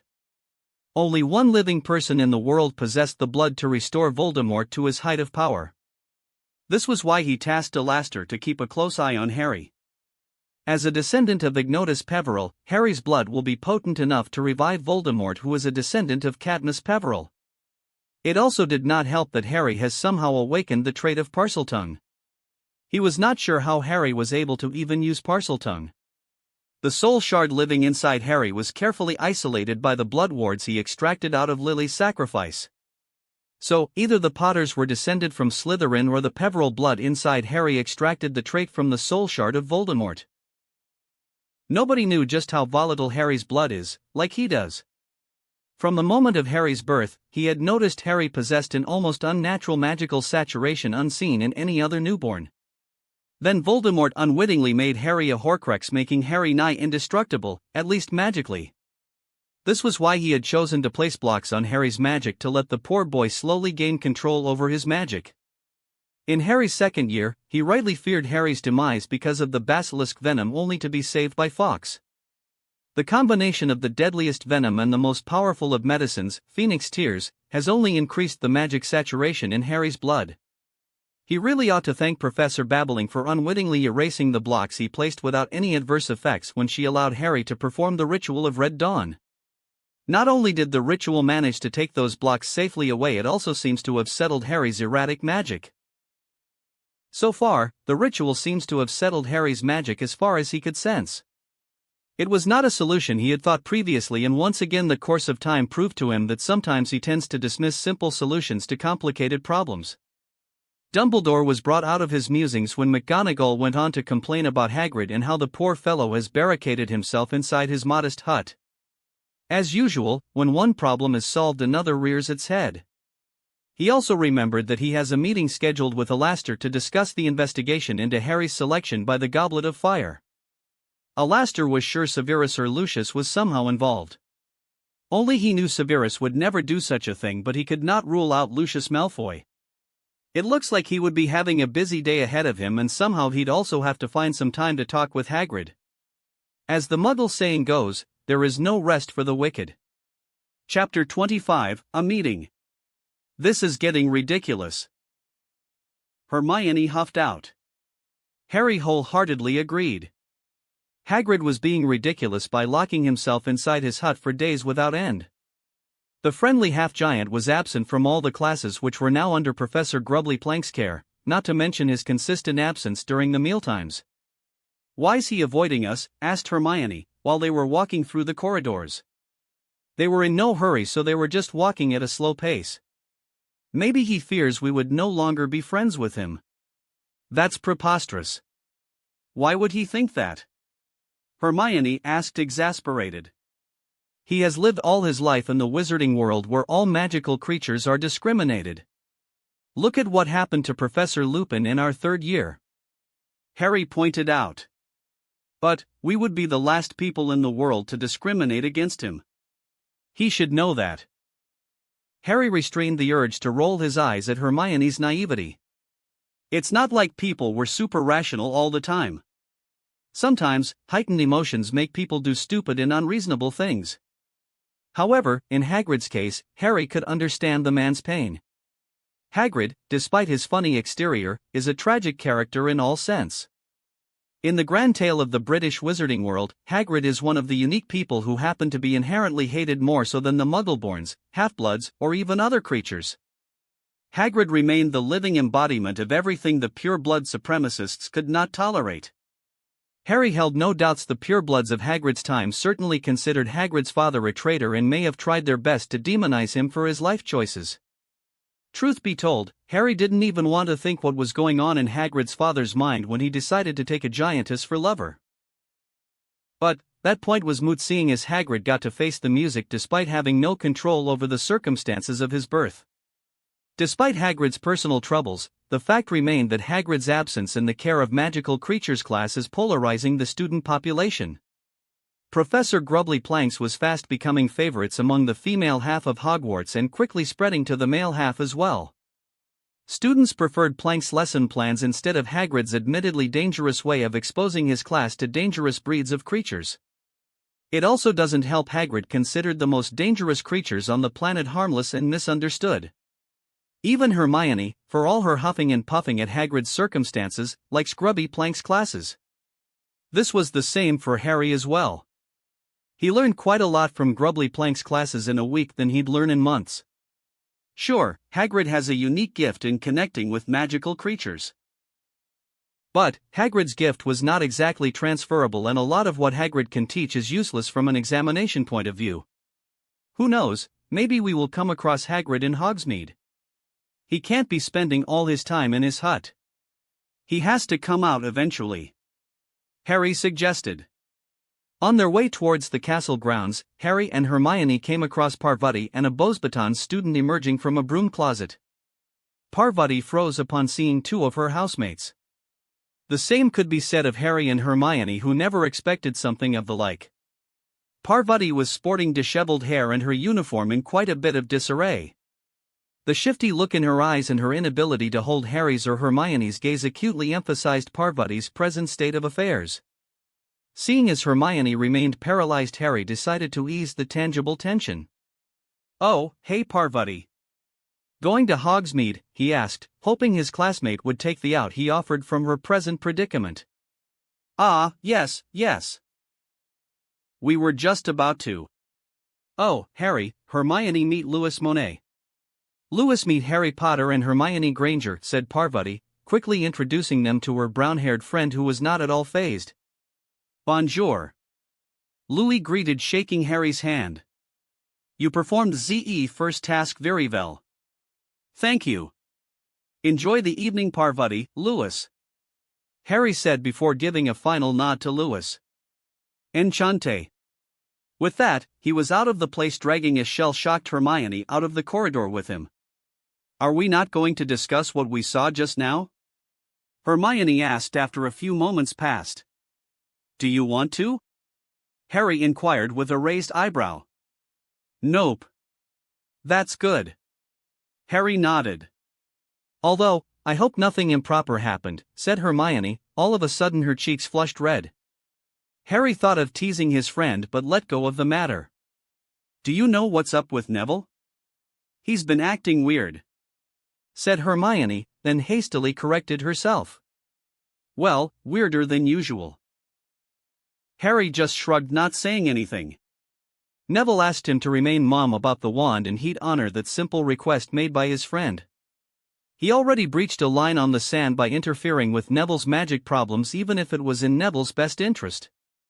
Perhaps Neville may share what's happened voluntarily with Hermione, given time. Harry hoped Neville would be having a good time with purchasing a new wand. Perhaps the feel of his surging magic might key into Neville's innate proclivity to magic and thereby boost the self-confidence of his friend. XXXXXXX. Birds chirped and flew rounds and rounds without fail, happy that the snows were receding, paving the way for spring. Daphne was observing a pair of birds that were chirping away happily nearby a fountain. The fountain was frozen a few days back, but now the water was flowing unimpeded. Even so, she nestled into her cloak all the same as a chilly wind blew through the area. She had Argus Filch, who was scanning the permission slips of Hogwarts students as if it contained some great life secret. She wondered for a moment why Dumbledore was even hiring a squib for Hogwarts' caretaker job. It didn't make any sense to have a squib in a castle full of wizards and witches. "Getting impatient, are we?" "If you glare any harder, Filch might just spontaneously catch fire," said Tracy, with suppressed laughter. "Tracy, I want you to do something for me," said Daphne seriously as she trained her eyes on the castle's doorway. "Sure. What do you need?" "I want you to keep Granger busy." "I don't want her or you anywhere near Harry this day," said Daphne. "Now, that's rather forthcoming of you," said Tracy, frowning at her childhood friend. "There is something else going on, isn't it?" "I'll tell you later." "Handle Granger," Daphne whispered before putting on a simple smile to greet the two Gryffindors. "Hey, Harry, Hermione." After exchanging a few pleasantries, they were on their way to Hogsmeade after enduring the customary scrutiny of Filch. They had to take careful steps as the ground was drenched to the brim, filled with mud and slime. Despite wearing dragonhide boots, she was adamant not to step into filth on her way to see her father with Harry alongside her. "So Hermione, I can't help but notice Krum is not here with you. What's up with that? Didn't he ask you, or isn't he aware of Hogsmeade weekends?" asked Tracy. Daphne wondered where her friend was going with this. She wanted Granger out of the way, not cling on to Harry all day feeling insecure. "He wanted to, but his headmaster took him somewhere off for training," said Hermione. "Oh, so that's what Krum is doing there," Tracy said, pointing innocently at the Black Lake. It was only then Daphne noticed the Durmstrang champion near the moored ship housing all the Durmstrang students. It would seem the stocky look the Durmstrang champion sported was owed to his bulky coat. Without that, Crumb looked skinny, especially in those yellow swimming trunks. What's he doing? Hermione's absent question was answered by Crumb himself. The four of them watched Crumb climb onto the ship's deck and jump right back into the cold waters of the Black Lake. Perhaps Crumb is not aware of the giant squid. How about we give him the warning, Hermione? Tracy asked while subtly nudging the bushy-haired Gryffindor towards the Durmstrang champion. Oh, yes. Let's do that. Hermione stuttered out while Tracy dragged away Hermione, leaving Daphne alone with Harry. Nicely done. Harry commented, casting an amused stare at her. Come. I shall lead you to my father, said Daphne, refusing to acknowledge that she had something to do with Tracy's actions. I'll be happy to meet him, but first I need to buy a few custom-made quills. Why? Daphne would deny herself over and over in the future that she did not whine at this moment. But the twinkle in Harry's eyes told a different story. It's important to have them. Shall we, said Harry, holding out his hand. She had no other choice but to take Harry's hand. At least, that's what she told herself. In truth, she quite liked the general stroll through the village with Britain's most famous celebrity in her hand. XXXXXXX. Ha! I am not disappointed. It's a shack, just as I imagined. Harry muttered, looking at the rundown cabin that looked like it was going to fall apart without a moment's notice. He wondered why wizardkind was obsessed with keeping the outward appearance of their constructs as shoddy as it can be. Daphne looked in askance at him, but Harry just shrugged it off. Together the two of them climbed the steps. He struggled to keep the cloak from getting in the way of his footsteps lest he embarrasses himself by falling down. He'd have used any of his muggle clothes, but Damian Greengrass is a pureblood. Seeing as the objective was to kick Lucius Malfoy out of power and in the long run possibly build a new coalition, he had to look the part. The last thing he wanted was for Mr. Greengrass to be a thorn on his side, especially with Sirius' trial coming up in a few weeks. The reason that he was going out of his way to build an alliance with Greengrass was in part because of Sirius' trial. His recent encounter with Amelia Bones was a wake-up call of sorts. If Amelia Bones, the sole person JKR portrayed as a decent witch working in the ministry, is just another typical politician, then he knew he could not walk into the Wizengamot half-assed. There was nothing compelling the Wizengamot members to vote justly in spite of the evidence he could amass to exonerate Sirius. Clearly, some would vote giving due consideration to facts presented in the courtroom. But the majority of the Wizengamot seats were hereditary or gifted to some wizards and witches as favors. Knowing that truth has minimal value, he has been writing personal letters to Wizengamot members whom Andromeda Tonks thinks she can sway. He'd write personal letters addressing those members while Andromeda would meet with them in person to convey their side of the story on behalf of Sirius. Harry was not sure whether this plan would work, as there were too many unknown variables. That's why this meeting was important in some sense. Letting out a breath, he kept his back straight before pushing open the door to the shack. Warm air greeted him, and the interior was finely furnished in stark contrast to the exterior. Harry could make out the impressive work of spatial charms that allowed a large hallway to exist inside the shack. Letting out an appreciative hum, he stepped into the large hall made of polished wooden floorboards. Looking around, he came across a table at the far left corner of the hall where a black-haired man was sitting, observing him silently. "Is that him?" he asked Daphne in a whisper. "Yes," she whispered back before taking the lead to greet her father. Harry let the father and daughter have a moment of their own. But soon, he was sitting across from Damian Greengrass, with Daphne sitting between them to his right side. "Mr. Potter, we meet at last," greeted Mr. Greengrass, shaking Harry's hand. "Pleasure to meet you as well, Mr. Greengrass," said Harry, taking back his arm. Harry could feel a pinprick-like feeling in his head, but he couldn't identify it easily. That let him know the man sitting across from him was using leglomancy. "You need not bother, Mr. Greengrass. My mental defenses are formidable," he said, eyeing the man blandly. Rather than making Mr. Greengrass flustered for being caught, the man visibly relaxed. "That's good. There are some powerful people that'd prefer we do not interact. It's imperative the particulars behind our meeting remain between the three of us." "You needn't worry, Mr. Greengrass. This meeting never took place. Very good. When we arranged for this meeting, I was not expecting certain matters to progress far, and that too aligning well in our mutual interests, said Mr. Greengrass, leaning back in his seat all too comfortable. Of course. Harry nodded. You want Lucius Malfoy gone from the Daily Prophet. Among other things. Mr. Greengrass acknowledged with a shrug. You want Sirius Black exonerated, and I want Lucius to back off from his current path. I think we can get what we both want quite easily, Mr. Potter. So, you want my help in removing Malfoy from the Daily Prophet? Why should I help you? Harry asked. Remove Lucius from the Daily Prophet? Mr. Potter, you are terribly misinformed of the intricacies of British wizarding politics.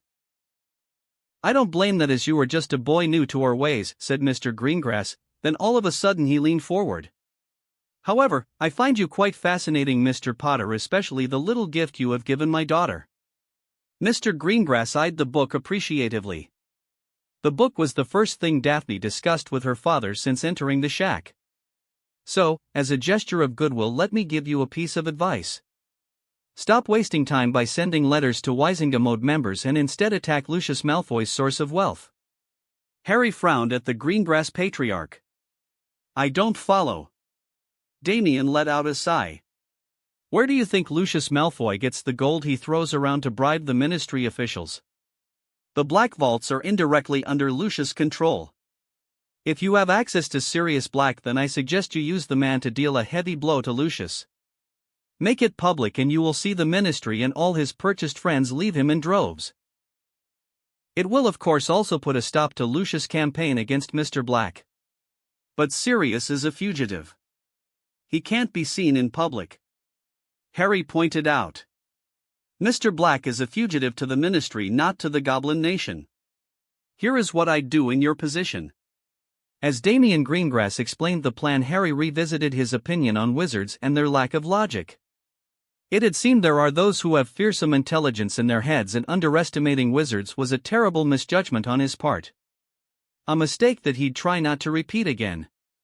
The positively evil glint shining in Damien Greengrass' onyx eyes gave him creeps. He couldn't help but like the man. It had seemed he found a vindictive asshole just like himself and Daphne's father. Anyhow, as Damien continued to explain all the finer points of the plan, Harry couldn't help but grin wickedly. Oh, what he would give to see the look on Lucius Malfoy's face when the news breaks out. But first, he has to safely transport Sirius to Gringotts and bring him back with no one the wiser. XXXXXXX. With a customary pop, Damien arrived at his home. The moment he came out of the apparition, he could feel the ward's pulse around his home. It seems there is a guest. Now, who might that be, he thought as he moved towards his home through his wife's garden. The garden was his wife's handiwork and her signature was all over the place. The garden looked like it is painted in yellow owing to the sea of Lapsus helianthus present in the garden. The yellow-flowered plant followed his movement, collectively looking for any sign of aggression. Those with ill intent would get a dose of the poisoned dart from the plant. A single dart could put an average wizard down for almost 2 hours. Closing the entrance door behind him, he stepped out of his coat. With a pop, his house elf appeared to take the coat away from his hand. Who's the guest, Snipsy? The house elf looked afraid all of a sudden. He could see the elf's fear in its large brown eyes. It's the Flaming Lady Master. Snipsy squeaked out in a barely audible whisper before abruptly disappearing with a pop. Damien became alert and carefully stepped into the reading room, where he could hear the crackle of a fire in the hearth. Stepping into the room, he met his wife's blue eyes. Evelyn sat on a chair with her hands folded neatly on her lap. She suddenly pointed at the other chair with her eyes that was turned towards the fire and hence away from his line of sight. Even so, he could make out the blood-red hair of the chair's occupant. How was your meeting with young Harry? The feminine tone of his guest's voice may put people in a false sense of security. He knew better than most, and so does his wife. It went well, my lady. He answered, mustering as much respect as he can into his words. Frankly, he has no idea why the Potter boy was important to his guest. He was not going to ask either. Perhaps, Potter has a role to play in the Millennium Conjunction. Good. What is your assessment of Harry James Potter? Is he a pawn of Dumbledore like his parents? I don't believe so. He is rebelling against Dumbledore's hold. I think he is working to free Black to escape Dumbledore's grip. Is that so? In that case. Their guest took to her feet before turning to face Damien. He was faced with the scrutiny of bright green eyes pulsing with ancient magic. Help young Harry. He may yet prove useful to my plans. As you command, my lady, he said, bowing low. It had seen Potter is not going to be an ally of convenience but a possible recruit. How interesting and dangerous. After all, Dumbledore is no easy enemy to tackle. Chapter 26, The Downfall of House Malfoy P1. Snapclaw faced the two shifty-looking wizards grinning wickedly. If these two thought they could walk in undetected into Gringotts, they were in for a rude awakening. He could smell the illusionary magic woven around the two wizards. Wizards always hold a high opinion of themselves. Just because they can use magic using wands, they think they are the gift of nature. They strut around as if they own the whole world. In truth, wizarding magic had nothing on goblins. All the senses of his people were heightened to detect magic in its most basic form. Very few magic could escape the senses of a goblin warrior, and he is a proud goblin warrior bred to be the very best. Oh, he hoped these two were thieves. His axe has not seen the blood of a wizard for a long time. It's been a while since he properly unwinded himself, and he was itching to crush the skulls of these two wizards. You two requested a closed-door meeting, wizards. Know that you are charged a standard fee of 5 gallons per half an hour. Now, what do you want? Snapclaw sneered, secretly taking his battle axe from underneath the table. He imagined having the skulls of these two fools mounted on the wall of his office. The prestige alone incurred to him and his family would be quite useful in the long run. Perhaps Master Riptooth would assign him more accounts under his supervision. All of his daydreams, however, crashed and burned when the two wizards of their own volition dismissed the illusion magic. This left him in disappointment, thinking of opportunities lost and glories taken away, all because these wizards behaved properly. Gritting his teeth, he took in the true appearance of the two wizards, and his annoyance was brought down a notch when he identified the two. Mr. Black, Mr. Potter. What do you two want? He snapped, masking his interest with disinterest and annoyance. After all, it's not every day he gets a visit from Britain's most wanted criminal and teen celebrity. Not to mention these two were valuable customers of Gringotts. Master Snapclaw, we have a unique proposition in regards to the Black Vaults and the siphoning of the funds by Lucius Malfoy, said Potter. Snapclaw could practically taste the ill intent hanging in the air. He could also see that in Harry Potter's eyes. He chanced to look at Sirius Black, and he could see the same wicked look on Black's face. I see. Let's hear it then, he said, showing lukewarm interest on the outside, while on the inside curious what these two were up to. We understand that Mr. Malfoy took loans out of the Black Vaults and significant amount of galleons, posing as the guardian of the heir of House Black. He was the guardian. In the absence of all suitable male Blacks, the lordship and thus the ownership would have transferred to Draco Malfoy, who's the son of Narcissa Blackie, he said, ning at both Potter and Black. True. But Sirius is no longer in Azkaban. He is not excluded from the inheritance like Andromeda Tonks. Hence, it is my understanding that Lord Black can redefine the terms of his vaults. It is his prerogative, yes, asked young Mr. Potter. Snapclaw thought it over in his mind and slowly nodded. If he wants to do so, it's his property by right. Good. Harry Potter smiled, and that smile put Snapclaw on edge as it was filled with malice. Since Sirius was not present when the loans were taken, he intends to chart out the terms regarding the funds Lucius Malfoy took from the Black Vaults. Now, Snapclaw was getting a vague idea of what these two wizards were up to. These are the updated terms of the contract by which Mr. Lucius Malfoy must abide by, effective immediately, said Harry Potter, presenting Snapclaw with a stack of parchments. Snapclaw went through the updated terms of the contract drawn by a prestigious legal firm among the wizard kind. He brushed his magic against the seal of the barrister, one Ted Tonks, and the result came authentic. Then he went through the finer points of the document. It was quite cutthroat and he grinned at the terms outlined. The total amount taken from the black accounts will be considered as a single withdrawal and the interest rate has been fixed to the percentage amounting to 1,000. It is also outlined that the interest will be calculated from the day of first withdrawal, and Snapclaw was quite curious when it began. Then there is the time limit of 1 week given for Mr. Malfoy to pay up the accumulated interest. There was also the penalty of an additional 100% of the loaned amount if the total interest is not paid within 1 week. Then there is also the principal amount that ought to be paid within 2 weeks once the document comes into effect. Getting curious about how this document will kick into effect on Lucius Malfoy's holdings, he asked for his assistant Sniptooth to procure the transactions of Black family vaults. While Mr. Potter and Mr. Black waited, he went through the current position of the Black vaults. After a detailed study, he looked at the two wizards and grinned. "Would you like to know how much Lucius Malfoy owes you, Mr. Black?" he asked, feeling giddy all of a sudden. "We are eager to know, Master Snapclaw," said Sirius Black, grinning from ear to ear. Mr. Malfoy took a total of 50,000,000 galleons. "That means you are owed 64,50,000 galleons in interest for the past 13 years when this document is applied. Combining the principal amount, you are owed 65,000,000 galleons.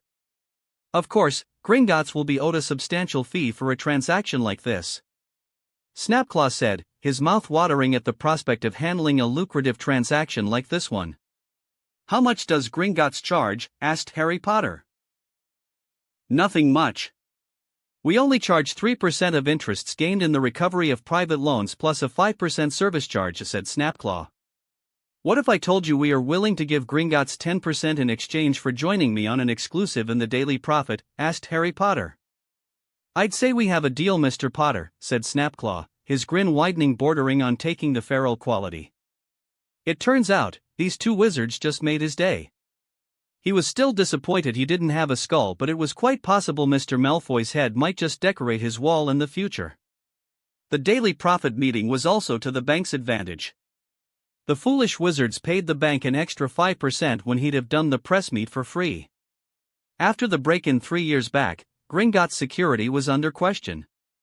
This was an opportunity to regain some confidence from their overseas investors. XXXXXXXXX. Lumos. White bright light rushed into Harry's eyes, making him shield his eyes and turn away. "Ow. That's too much magic for a simple light spell, Neville," said Harry, keeping his eyes shielded. "Sorry. I'm just a bit excited, that's all," said Neville, jumping from one foot to another, giddy that his new wand was letting Neville explore his magic to its fullest. "Hey, try the summoning charm. You had trouble with the charm, but with a new wand, you never know," Harry suggested. Neville nodded and raised his wand with a frown on his face. Harry observed his friend, who was struggling with confidence all along.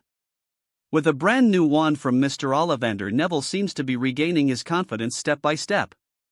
He was happy that Neville was slowly coming out of his shell. Achio. Neville jabbed his wand towards the ground. To Harry's and Neville's surprise, a swarm of pebbles, sand and even the football, Will Turner, a fifth-year Hufflepuff student, was about to kick into the goalpost, rushed towards Neville. Harry had the presence of mind to hastily put up the shield charm, which made all the rushing objects bounce off harmlessly against the magical shield. "Whoa!" Neville squeaked and dropped his wand. "Oi! What are you two playing at?" Turner shouted at them, incensed to see his chance to score the goal being cruelly ripped away. "Sorry, Turner. Just a spell that went out of hand," Harry explained, dismissing the Protego charm. The pebbles all turned to dust while the football remained intact. Harry wondered why the shield didn't try to turn the football into dust. Either way, he was thankful the ball remained intact lest he incurs wrath from the players nearby. After kicking the football towards the players in the distance, Harry turned his attention to Neville, who picked up his wand and was looking at the piece of wood in wonder. The wand was 7 inches long, made of dark red cherry wood, and the core was unicorn hair. "Did you see that?" Neville asked breathlessly. "Oh, yes," said Harry, cautiously moving towards Neville, who looked a bit flustered. I think you need to calm down a bit and channel less magic into the wand while casting spells. Yes, that's right. I need less magic, Neville said almost absent-mindedly. Harry could actually see the wonder sparkling in Neville's eyes at the very notion. It was quite understandable, really. A day ago, Neville was struggling to squeeze out an iota of magic, but now he's been told to use less magic. Quite the U-turn if he ever saw one. Oi, Potter. Switch for me, will you, said Justin, stepping out of the court, giving Harry a chance in the attacking midfielder position. A moment, mate, he called back before turning to face Neville. You all right, Neville? Yeah, I'm fine, Harry. More than fine. And thank you for, everything. Seeing Neville struggling to formulate his emotions, Harry patted him on the shoulder. Tell you what, I'll help you out with the magic stuff tonight. We can go over some basic spells and work our way up. How does that sound? Harry pitched the idea, not just for helping Neville but also for improving himself. He often found that teaching someone helps in acquiring a deeper understanding of the subject. It was true for his physics major, so it should be also true for magic. I'd like that. Thanks, Harry. Neville smiled brightly. Harry enjoyed an evening with good old football with some of the resident Muggleborns and Half-Bloods. The game was not just a hobby for him now but an essential part of his physical recovery. Madame Pomfrey did give him quite a lot of potions for his physical development. As per her advice, since he last checked up with her, she noted his body was fast replenishing nutrition and gaining more bone density as well as muscle mass. According to Madame Pomfrey, his body was burning through all the additional medication she was providing at an accelerating pace. Harry attributed this to his regular swimming, body training and weekend football games. When night came to the Gryffindor Tower, Harry lay awake in his bed, tired after an enthusiastic session of magic exploration. He spent the better part of the evening and night helping Neville try out first-year spells. They concentrated on charms like Tickling Charm, Color-Changing Charm, Tempest Charm and other basic tier spells. Neville's enthusiasm to use his magic seems to have imbued Neville with some much-needed confidence. Harry was seriously considering including Neville in his training sessions. With Sirius's trial just a week away, he was going to lose Sirius as a training partner. The outcome of the trial would hopefully be in Sirius's favor. His latest stint with the Daily Prophet should put a speedy end to Lucius Malfoy's financial holdings. He was promised the full story will be printed on Monday morning. Malfoy will be forced to borrow or even outright sell his valuables to pay back, if he ever can, the total amount owed to House Black. Anyway, the plan outlined by Damian Greengrass was positively smashing. It was going to kick into Malfoy's financial dealings from multiple angles. Now that he has done his part, it was now Mr. Greengrass' time to play his part. The man should be having some hasty meetings with the investors of Daily Prophet and other businesses to ensure Malfoy's fall would be a long way down, straight to hell. Not only did Harry remove a threat to Sirius' trial, but he'd also be dealing a blow to Voldemort's second rise. Malfoy would have become the financial backer of Voldemort, but now, Malfoy would be lucky if he has a Canute to his name after everything that's about to happen. The next day Harry was the first to wake up and, as per his routine, he practiced for the second task in the room of requirement. Then he went for a run inside the room and finished his morning with a brief swim. Finishing the daily routine, he sneaked back into the Gryffindor Tower to prepare for the day. After dressing in his robes, Harry waited with his backpack near the entrance hall waiting for Hermione. "Hey, Harry." Seamus, he acknowledged the Irish boy who was a dab hand at blowing things up. "Ye reckon what's wrong with Neville? He's been acting odd." "Odd? Odd how?" Harry asked. "He seemed spreer this morning. Did something happen?" Seamus asked, making sure no one overheard their conversation. "He's been getting good with magic lately. Maybe that's why," Harry answered, opting not to disclose the truth without Neville's permission. "Harry, Seamus. What are we waiting for? Professor Flitwick must be waiting for us in the charms class," Neville said, excitement shining in his eyes while patting both Harry and Seamus on the back before proceeding to rush out of the entrance. "Neville. We have breakfast in the Great Hall. Harry called after Neville, but the entrance door holding the fat lady's portrait closed before his words would have any effect. See? He's behaving oddly, Seamus said, amusedly looking at the closed entrance door. Reckon we should go after him? Asked Harry. Yeah, let's do that. Unless Neville's got his remembrall with him? Seamus said with a raised eyebrow. I don't think so. He forgot to bring the remembrall this year, said Harry, opening the entrance door. Ha! Ha ha ha! Seamus' laughter echoed through the castle as they rushed after Neville. It took them quite some time, but finally, Harry and Seamus managed to track down Neville and bring the guy to the Great Hall. As usual, the Great Hall was abuzz with chatter. Harry could hear the Weasley twins explaining their new prank based on a modified catnip that could change Mrs. Norris' color to Lee Jordan. Angelina was discussing some Quidditch tactics for chasers with Alicia and Katie. Harry was reminded of the fact that he was asked to participate in some training sessions with the Gryffindor Quidditch team after the second task is completed. Somehow, Angelina managed to take permission from McGonagall. He got the exemption till now since he was preparing for the tournament. But, he was required to attend at least 2 or 3 practice sessions before the task is completed in February. Owls began swooping in, delivering the mail in the usual fashion. Harry looked for Hedwig while chewing on a piece of bread dipped in tomato sauce. His trusted snowy owl dived down and delivered him a copy of The Prophet. Seeing as he was about to be a proud owner of some 10% shares in the paper within a few days, he thought a daily subscription should be considered. Harry switched his attention from the food on the table to the Prophet that was conveniently dropped into his waiting arms by Hedwig. Hedwig settled near his right arm and looked at the bacon on his plate. Have at it, girl. Hedwig let out a hoot before gorging herself on a slice of bacon remaining on his plate. With that out of the way, he peered at the front page of The Prophet. Rita Skeeter didn't disappoint as the headlines themselves put a smile on his face. The downfall of House Malfoy. House Black strikes back. The thievery of Lucius Malfoy comes to light. Lucius Malfoy, a pauper. The incessant scream from the Slytherin table was something that he expected. He was not surprised the shrill scream came from none other than Draco Malfoy. What's interesting was Parkinson also joined in on the fun by openly crying, sharing the burden of the news with Draco. Harry's eyes met the blue eyes belonging to Daphne. She suddenly raised her glass in his direction before going back to concentrate on the food on her plate. What's with Malfoy? Neville asked, frowning at all the ruckus. Harry offered his copy of The Prophet. The word began spreading in Hogwarts like wildfire, and Harry was confident the same was happening in the British wizarding world.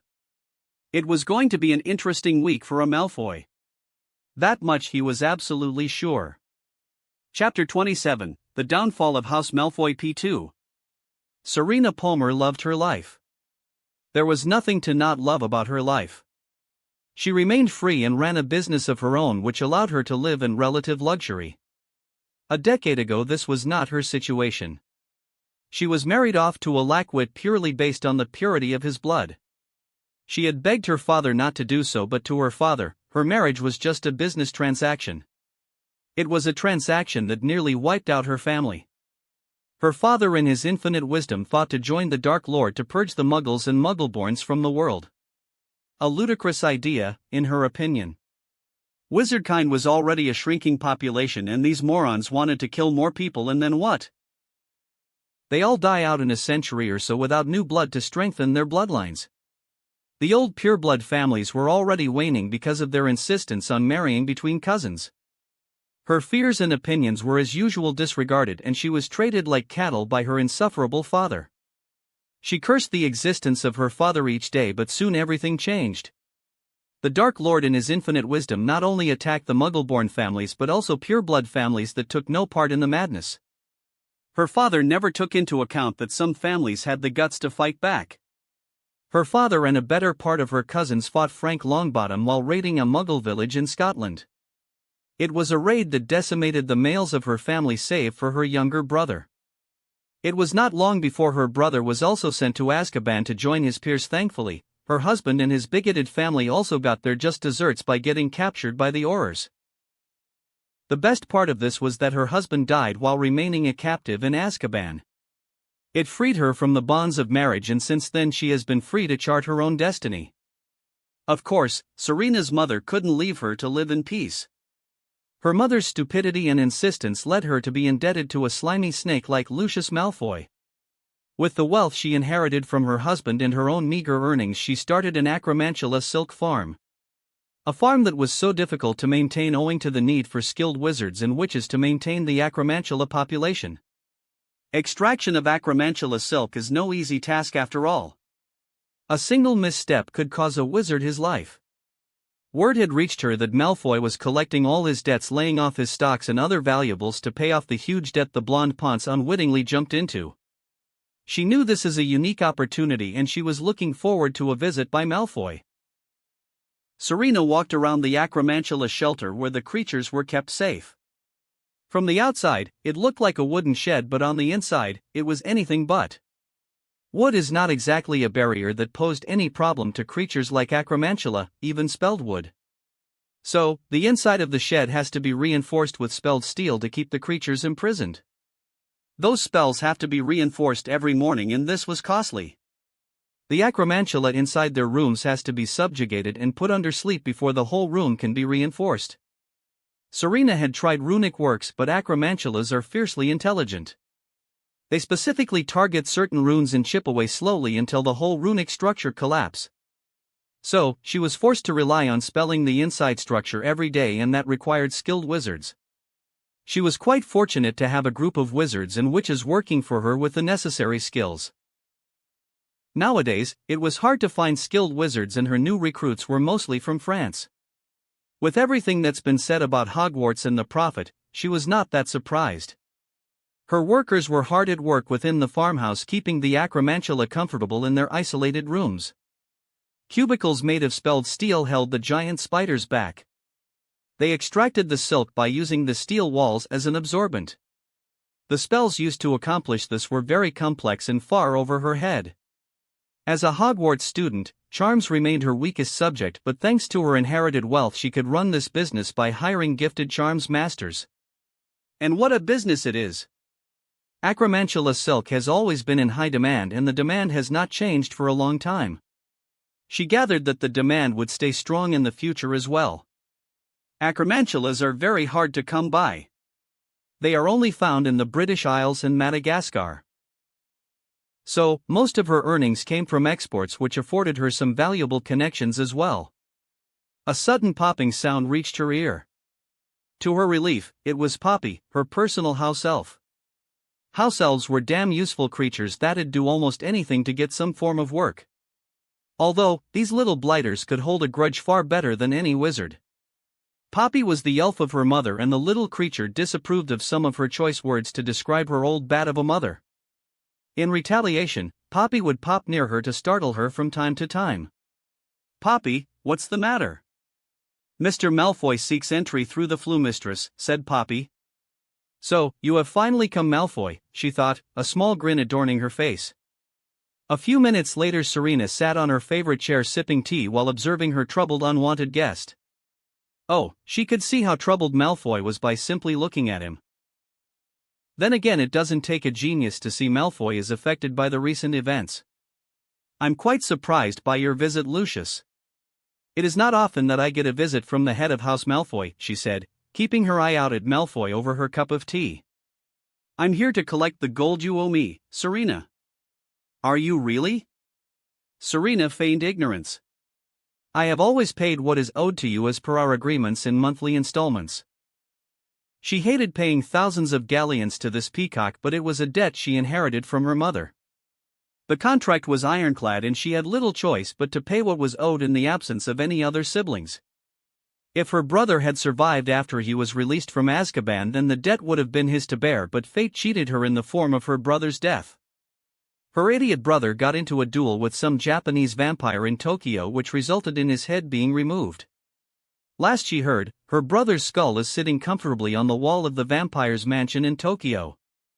If her brother's death hadn't put her in debt, she'd have sent her compliments to this vampire.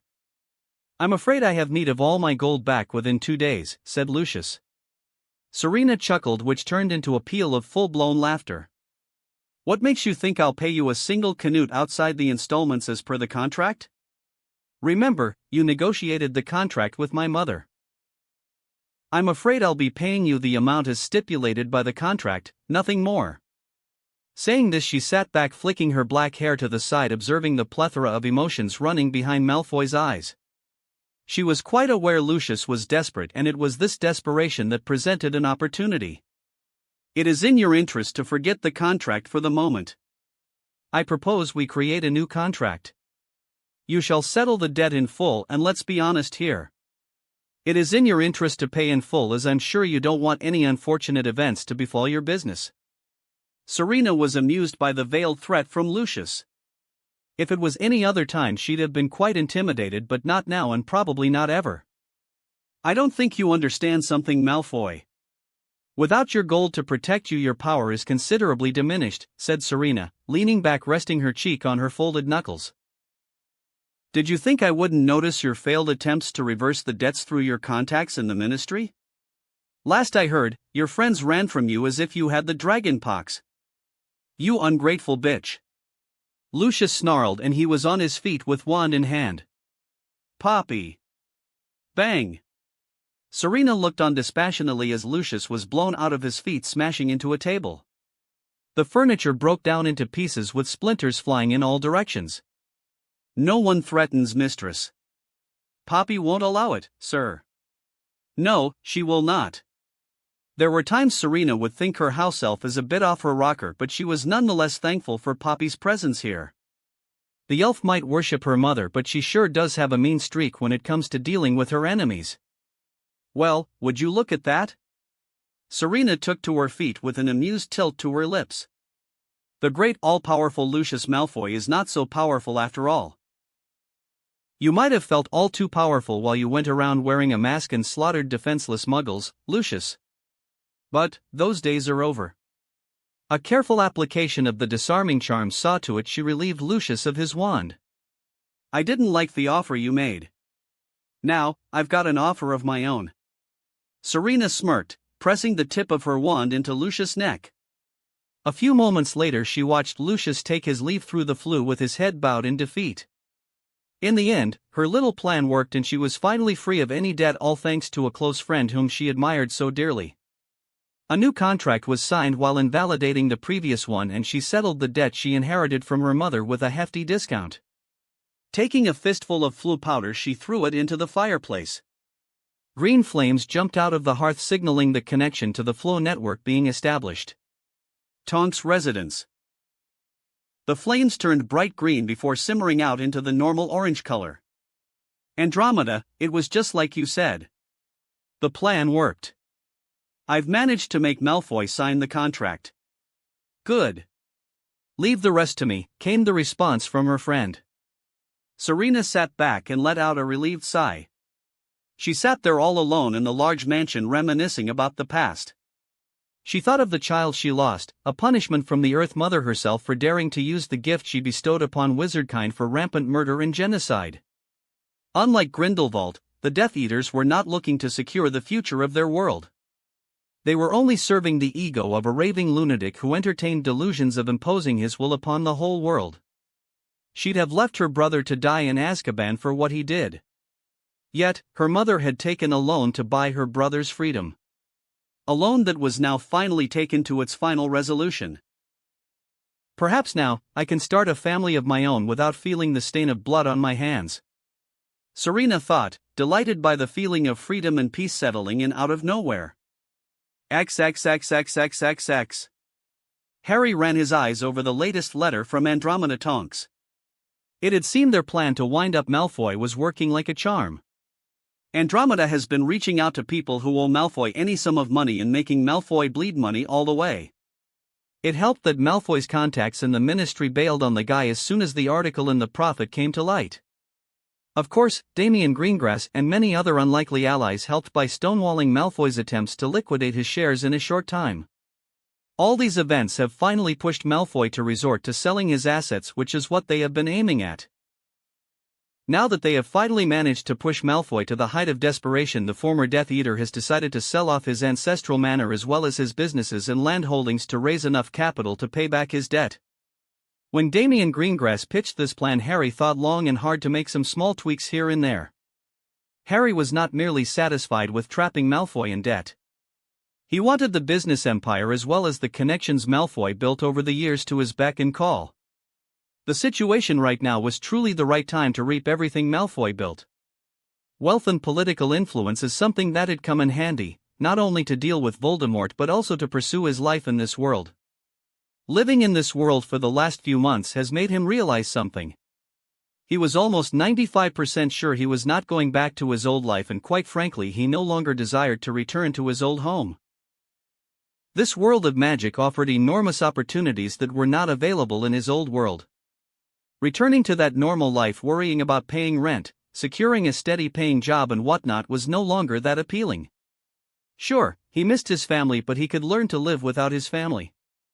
In fact, he could start a new one here, and most of all he was quite addicted to the power running through his veins. Harry took the holly wand into his hand and he could feel the low thrum the wand was letting out. The ability to reshape reality to my whim. Now, who wouldn't want that? Harry shook his head and cast a simple spell that shot a tongue of flame out of the tip of his wand. The letter in his hand turned to ash in seconds and a simple vanishing charm swept away the remains. Leaning back against the pillowcase, he proceeded to read the ritual book in his bed. The ritual of Aura Firmatudo granted a wizard the shortcut to master the mind arts. Not only did it aid in the mind arts, it also helps in the process of animagus training. According to the surviving scrolls in Slytherin's chamber, the ritual is Nordic in origin. Ancient Vikings used the ritual to prepare their children early for combat training against the Dementors. Harry was quite fascinated to learn that the Dementors were native to Norway. He was quite interested in how they traveled across the seas to end up in the British Isles. Most probably a wizard was involved, but who'd be mad enough to bring a bunch of Dementors? Harry Potter, sir. Harry was a bit startled, but he welcomed the appearance of Dobby with relief. He was getting a bit worried whether Dobby would fail in his task. Dobby has found it, sir. Dobby said excitedly, raising the pearl-white horn to Harry's eye level. You did it, Dobby. Very well done. Harry clapped Dobby on his shoulder, making the house elf puff up in pride. The horn in Dobby's hand was a unicorn horn. The ritual required a unicorn horn taken from a dead unicorn that died on a full moon. This was the sole missing piece of the ritual he had planned. And now, the final piece has fallen right into his hand thanks to Dobby. Since tonight was a full moon, this was the perfect time to conduct the ritual. Dismissing Dobby, he waited in bed for his dorm mates to fall asleep before making his move. With the aid of Dobby, Harry sneaked out of the castle with all the ingredients he collected. The lake in the Forbidden Forest was the best avenue for the ritual. The ritual only becomes effective if it was conducted under the moonlight. The scrolls talked of the brightest moonlight, so he gathered a full moon will do. People always assumed the hardest part of a ritual was the runic circle. But this was wrong. The hardest part was finding the right ingredients. He couldn't exactly buy specific ingredients for the ritual. There were flowers that bloomed on the 7th day of the month involved in the ritual. How could he ensure that the flowers available in the open market were bloomed on the 7th day of the month? Similarly, the roots of a pine tree that turned 16 years of age were also needed. This again required the aid of Dobby. Setting all the ingredients aside, Harry began drawing the runic circle on the floor. Since he was a novice, he checked the runic circle 10 times before commencing the ritual. As moonlight shined on the runic circle, he called forth the old magic sleeping within the ley lines of the planet to empower and bless the ritual. As the serpent tongue called forth the ancient magic, Harry closed his eyes and bathed in the silver light. Chapter 28, The Trial P1. Breathe in. Breath out. Breathe in. Breathe out.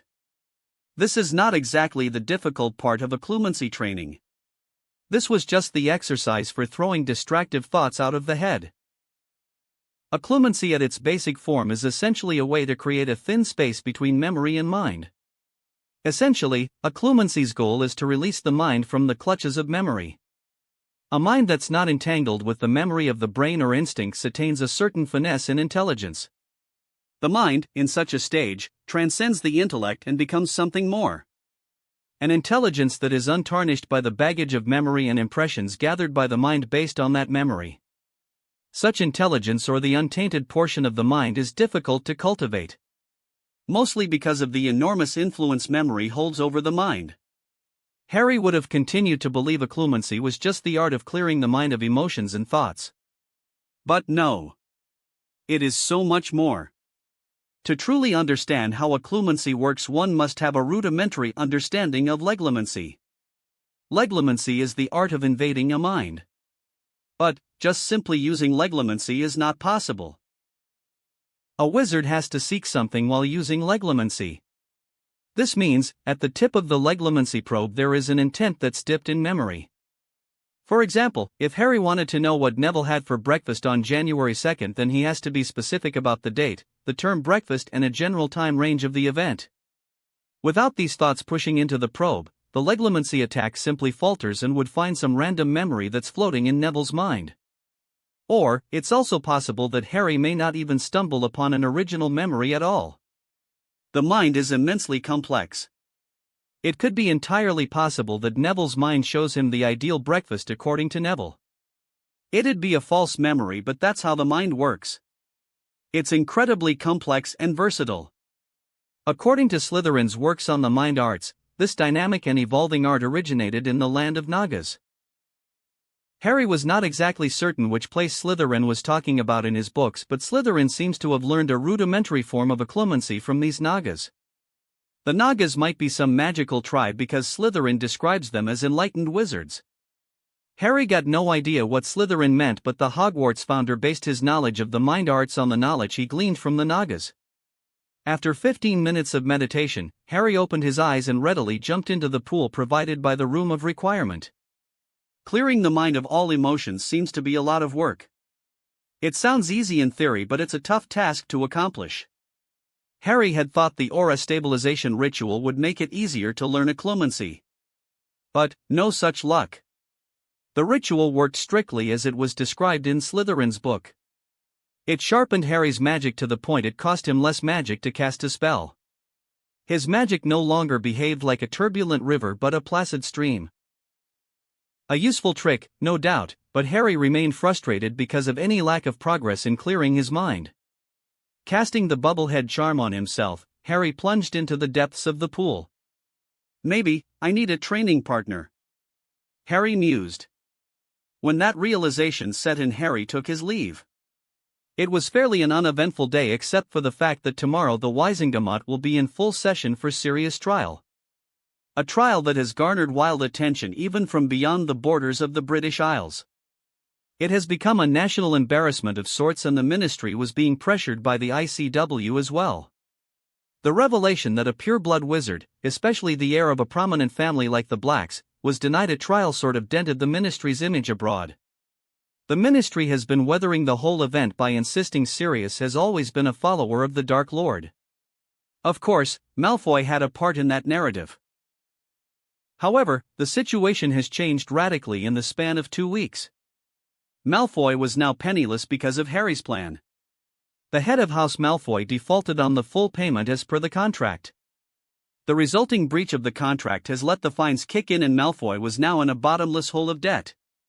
Once the ministry realized Malfoy has no chance of crawling out of the debt, they dumped him. The resulting reaction from the ministry saw Lucius being dumped in a holding cell of the DMLE on charges of threatening ministry officials and attempted bribery. Those charges were not exactly going to hold Lucius indefinitely, nor was he going to spend months in Azkaban. However, Harry could see a scenario where he could use this to his advantage. If he could push his luck with Amelia Bones, he could neutralize a lot of Death Eaters before they join Voldemort. Then again, putting them all in Azkaban is not exactly a solution. This is far more complicated than I thought, Harry mused. Potter, don't just stare vacantly in the middle of practice. Keep your head in the game, Angelina shouted at Harry as she flew past him on her broom. Harry suddenly had an epiphany and ducked just in time for the quaffle to zoom past over his head into the waiting hands of Katie Bell. From Katie, the quaffle once again changed hands to Alicia, who was pursued by a bludger courtesy of Fred. Taking his eyes away from the chasers, he looked for the snitch that was hiding somewhere around the pitch.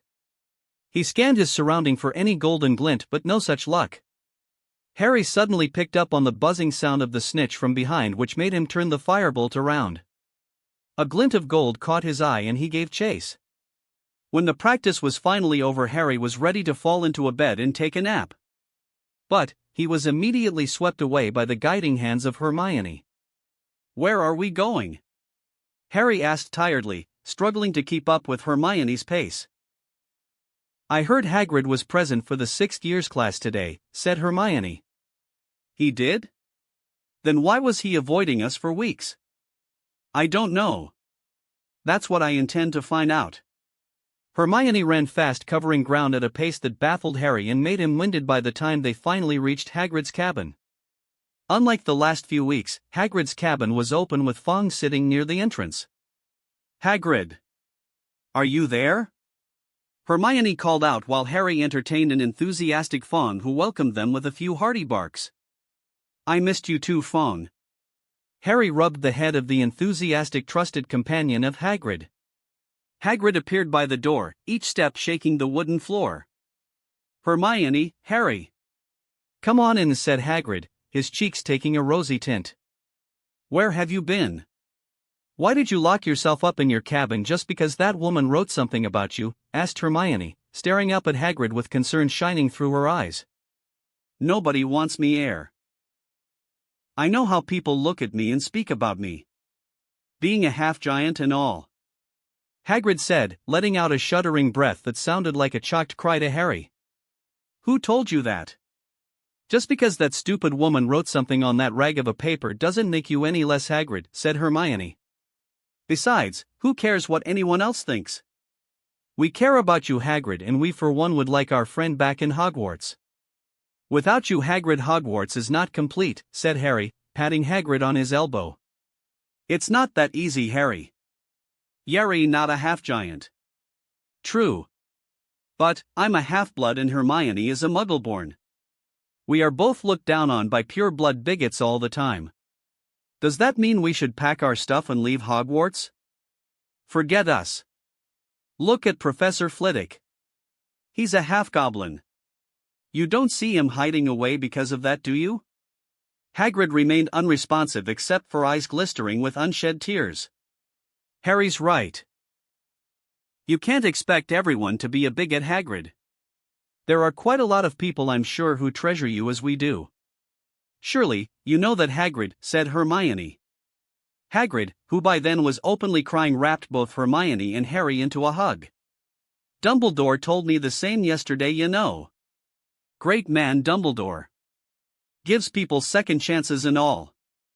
He gave me the gamekeeper job after I was expelled," said Hagrid, rubbing away his tears. Hagrid let them go from the hug, which was quite a welcome gesture. Harry was nearly choking in Hagrid's binding grip. Hermione was not faring any better. But Hagrid remained unaware of this little fact and continued on talking. "My old dad used to say, 'Do not be ashamed of yourself.' He'd be disappointed if he saw me now. Told me not to bother those who do not accept me as I am, you know. He was right, my old dad."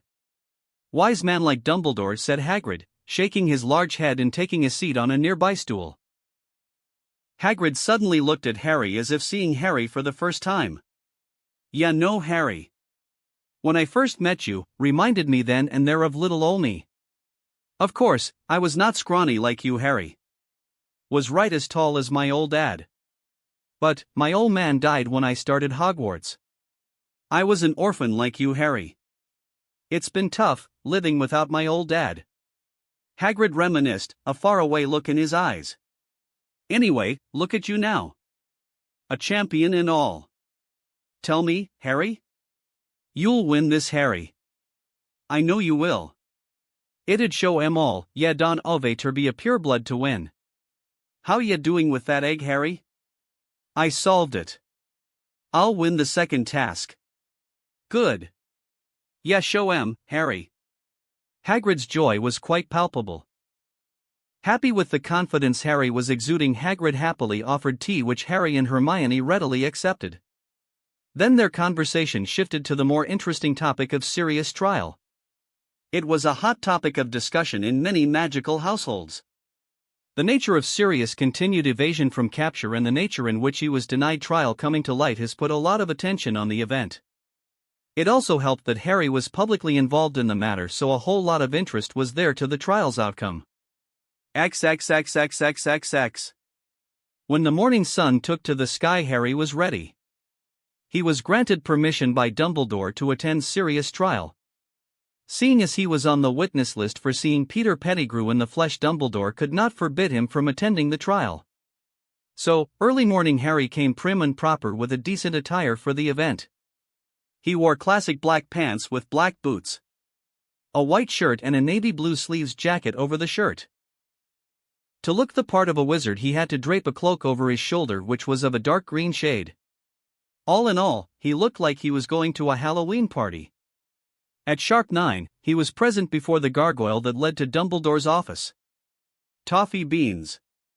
The gargoyle slid away to show him the stairs.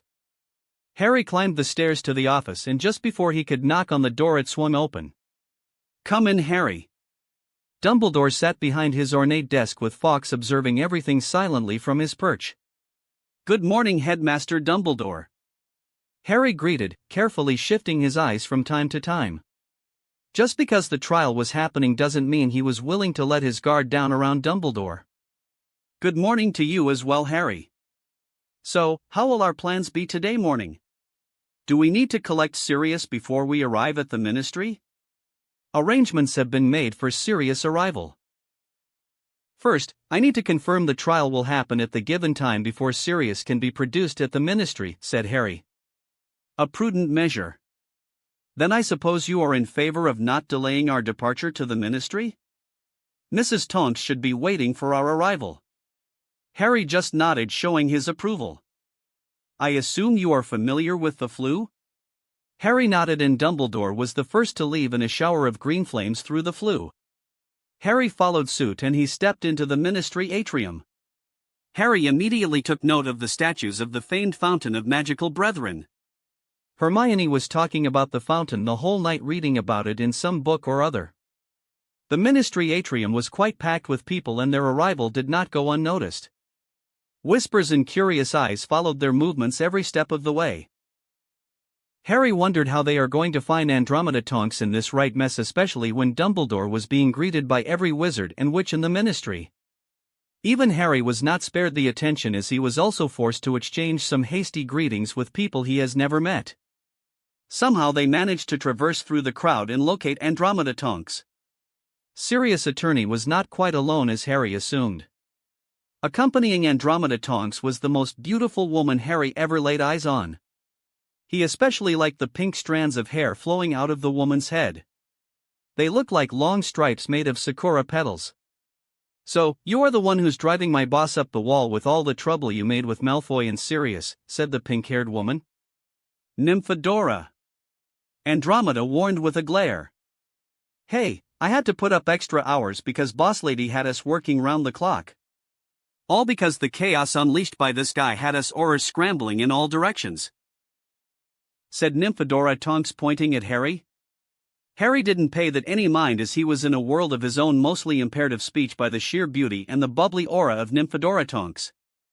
Suddenly, Harry was thrust back into reality when Nymphadora held out her hand with a smile on her face. Watch her, Harry. You can call me Tonks. Just Tonks. Struck by the convergence of everything that was happening around him, Harry blurted out the first thing that came to his mind. You are so beautiful. The second those words were out of his mouth, he was mortified. Now, he understood how Ron felt that day when the redhead asked out Fleur Delacour. Chapter 29, The Trial P2. Ever since he woke up in this world and took upon the responsibility of being Harry Potter, his sole focus was on improving his magic, acquiring more power, enhancing his skills, winning the tasks, and most of all, staying alive at all costs. Every action that he took, every plans he made, and every thought he had was extrapolated from his need to survive. It was not by choice but out of necessity that he built new friendships and connections. If he truly had any choice in the matter, he'd have left Hogwarts the first time he woke up and holed himself in some distant land. The Triwizard Tournament ensured his stay in Hogwarts, and from there he was forced to accept the role of Harry Potter. He couldn't exactly run away with his magic bound by the Goblet of Fire. Though he loathed becoming a pawn in this farce, it was better to suck it up and live rather than die again. To this effect, Harry had to create reasons of his own to push forward in this new life. So, the first thing he did was to consider this new life not as a curse but as a second chance. Then he began making bonds with the people around him like Hermione, Neville, Dean Thomas, Seamus Finnegan, the whole Gryffindor Quidditch team, Daphne, Tracy, Sirius, Andromeda Tonks, and many others. Harry considered them all acquaintances and friends even. And amongst them all, he never felt what he was feeling right now looking at Nymphadora Tonks. He could hear his heart pumping out at an accelerated pace. Everything became crystal clear and Harry found his focus zeroing in on Nymphadora Tonks and no one else. Suddenly, a startling realization set in. I have a crush on Nymphadora Tonks. However, his blunt admission seems to have disarmed Tonks. Nice to meet you, Nymphadora. Harry quickly greeted, offering his hand to the young Auror. Tonks snapped out of her frozen look to shake Harry's hand. Don't call me Nymphadora. Just call me Tonks. Okay. Tonks, it is. Tonks retracted her hand while a coy smile graced her lips. So, you think I'm beautiful, huh? Asked Tonks. Her hair suddenly became bright pink and her nose suddenly looked like a pig's nose. That's so cool. Harry crowed, his eyes lit with wonder at the magic. For someone who grew up only seeing this on a square screen of TV, it was indeed cool. But, for Andromeda Tonks, it was another case entirely. Andromeda smacked her daughter on the head. Stop fooling around, Nymphadora. You are an Auror on duty, not a child. Act like one. Andromeda chastised. Stop calling me that. Tonks growled. As the mother and daughter fought in the middle of the atrium, Harry and Dumbledore were left in the background as observers. Harry took the time to focus on Tonks, who went through a series of changes in her hair color depending on her mood. Fascinating piece of magic, isn't it? Miss Tonks is a metamorphagus. A trait that's commonly seen among the members of House Black. It is the ability to change the body to what one desires. Dumbledore explained. So, it's like spell-less transfiguration. Can she change into an animal then? Harry asked. Imagination is the limit for a wizard or a witch. Harry was not so keen on believing Dumbledore's idealistic view of magic. There were quite a lot of other variables involved in magic. Magical power is the first and the most important factor for a wizard or a witch. If there is no power to fuel the spells, all the idealistic nonsense Dumbledore holds on to would be irrelevant. People listen and follow Dumbledore because the man is powerful, not because he is the paragon of virtue or a gentle educator. This is the same for magical spells. If there is no power involved, no amount of imagination will fire up the spells. Without power, a wizard or a witch would be even less than a muggle, especially since most of wizardkind has no other skill save for their magic. If imagination was the only criteria, then so many wizards and witches would have been great. What makes you think some are great while others are not? Asked Dumbledore, looking at Harry through his small spectacles with a frown. I know the names of Merlin, Salazar Slytherin, Godric Gryffindor, Helga Hufflepuff, Rowena Ravenclaw.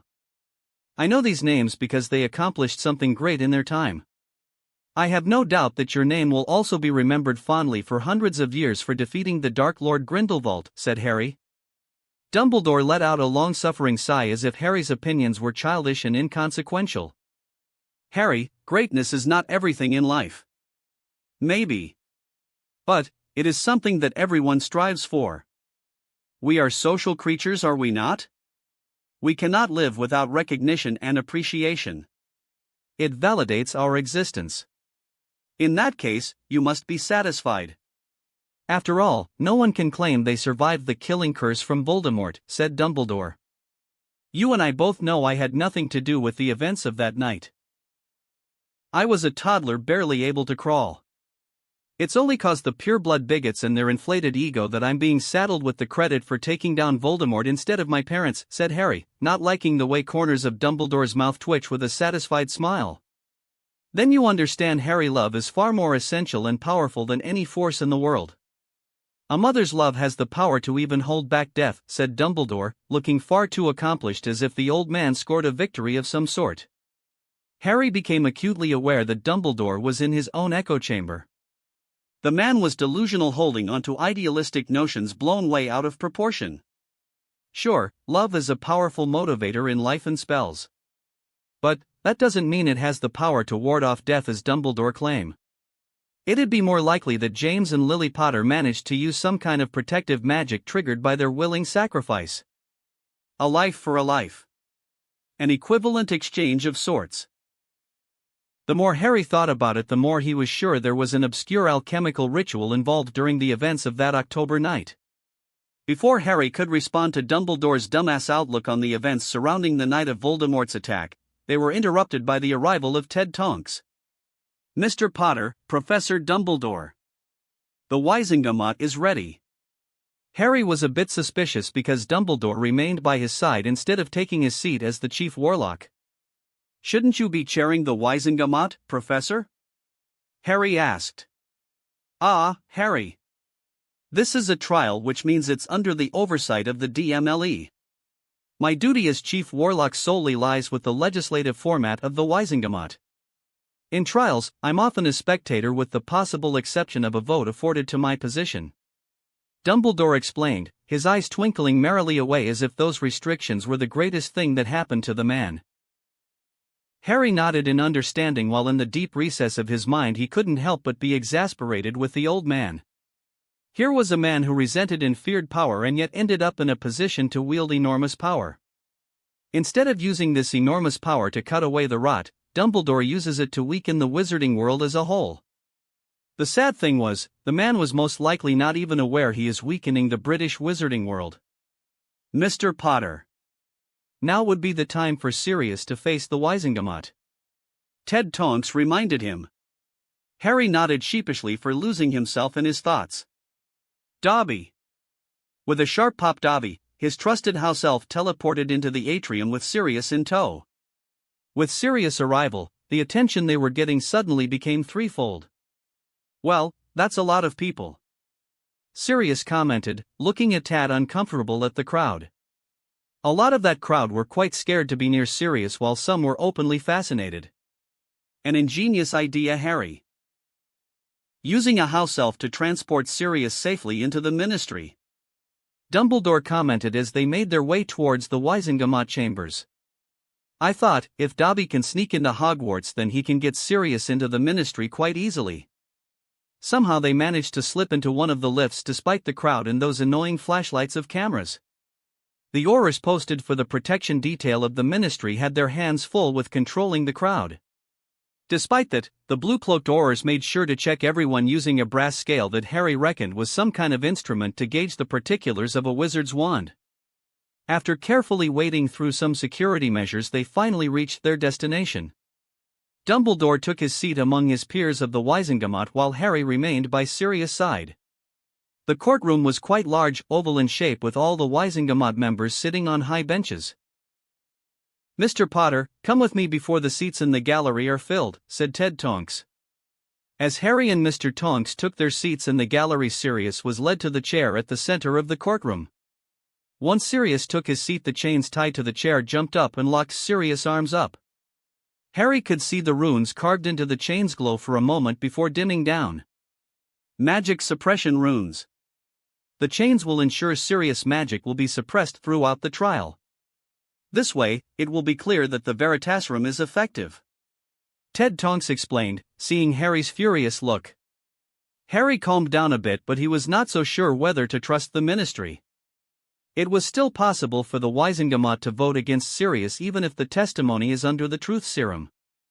After all, this governing body has only one interest. Self-interest. Nothing more. There was no obligation for the Wizengamot members to be impartial and just in their rulings. Nor was there any levers of power that holds the Wizengamot accountable for their decisions. The Wisingamat, Harry learned, was just a sham organization that holds enormous power over the British wizarding world. 23 seats in the Wisingamat chamber are reserved for the founding families of the ministry. Out of those 23 families, many had gone extinct over the years. However, the number of seats in the Wisingamat never shrank. In the absence of a founding member, the seat was given to another house with suitable wealth, legacy, and accomplished members. Moreover, these houses later took on the title of noble houses, or sometimes known as the most ancient and noble houses of the British wizarding world. Currently, there are 26 hereditary seats in the Wisingamat out of a total of 50. The rest of the seats, amounting to 24, is held by specific department heads of the Ministry of Magic, the executive staff of the ministry, and those chosen by the Minister of Magic. The sad thing was, the minister could pick any person for a seat in the Wisingamat and they could keep it for the rest of their life. Since wizards and witches mostly have a long life, many of the seats in the Wisingamat were filled by the Bagnald ministry or even the administration before Minister Bagnald. This left the Wisingamat in the hands of the noble houses of the Wisingamat, since most of them usually vote as a bloc. This left people like Lucius Malfoy to exploit the system and gain too much influence with the minister. With Lucius Malfoy out of the picture, Harry wondered how the noble houses were going to vote. Sure, he did his part, but he could not guarantee the noble houses would vote in Sirius' favor. Since this is a criminal proceeding under the direct oversight of the Wisingamat, a clear majority of votes, not less than 26, is needed to exonerate Sirius from all the charges. Harry eyed Damian Greengrass among the Wisingamat members. Undoubtedly, the man had his reasons to help Harry. The man had surely gained something from Malfoy's fall. He just hoped the man would remember his aid and do what was necessary for Sirius. On the off chance, this trial turned out to be a sham. Well, drastic measures have to be taken, Harry thought as he made sure that his wand remained secure in the holster. Order! Order! I, Cornelius Oswald Fudge, hereby call this court to order.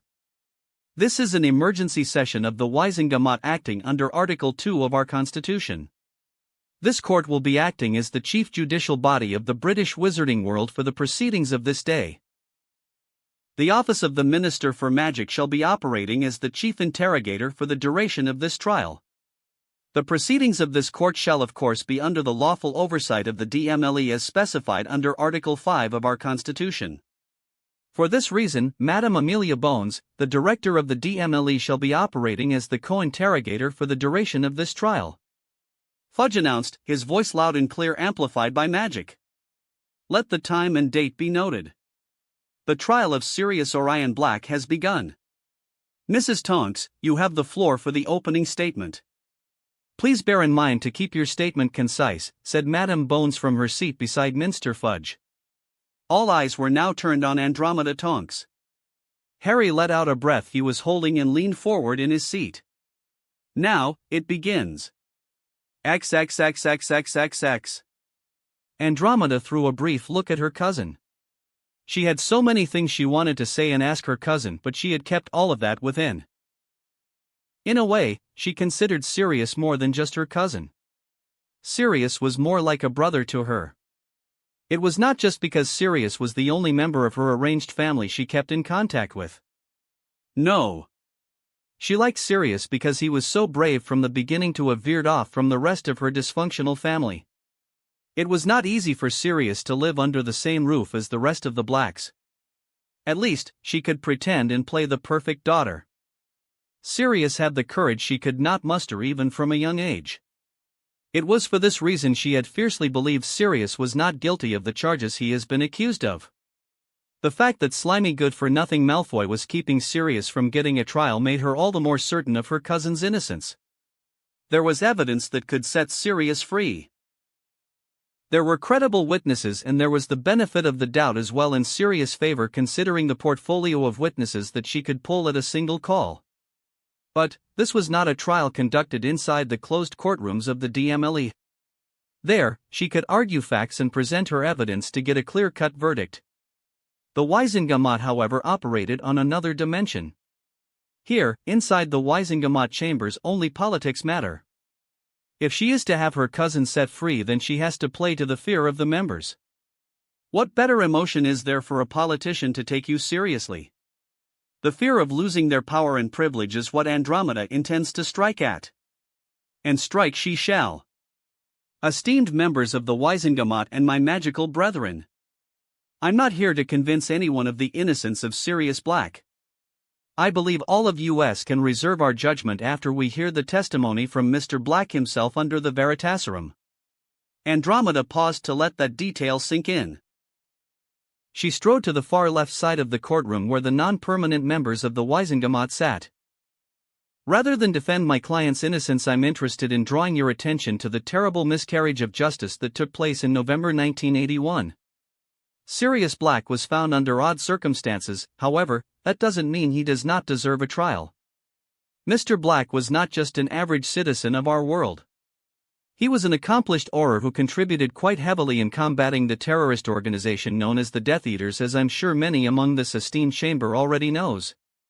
After making sure she had the attention and some nods of acknowledgement from the left side, she switched her focus to the right side where the noble houses took space. The very least he was owed was to present his side of the story, especially considering my client was the heir of the most ancient and noble house of Black. Instead, Mr. Black was thrown into Azkaban under the care of Dementors straight away without a trial.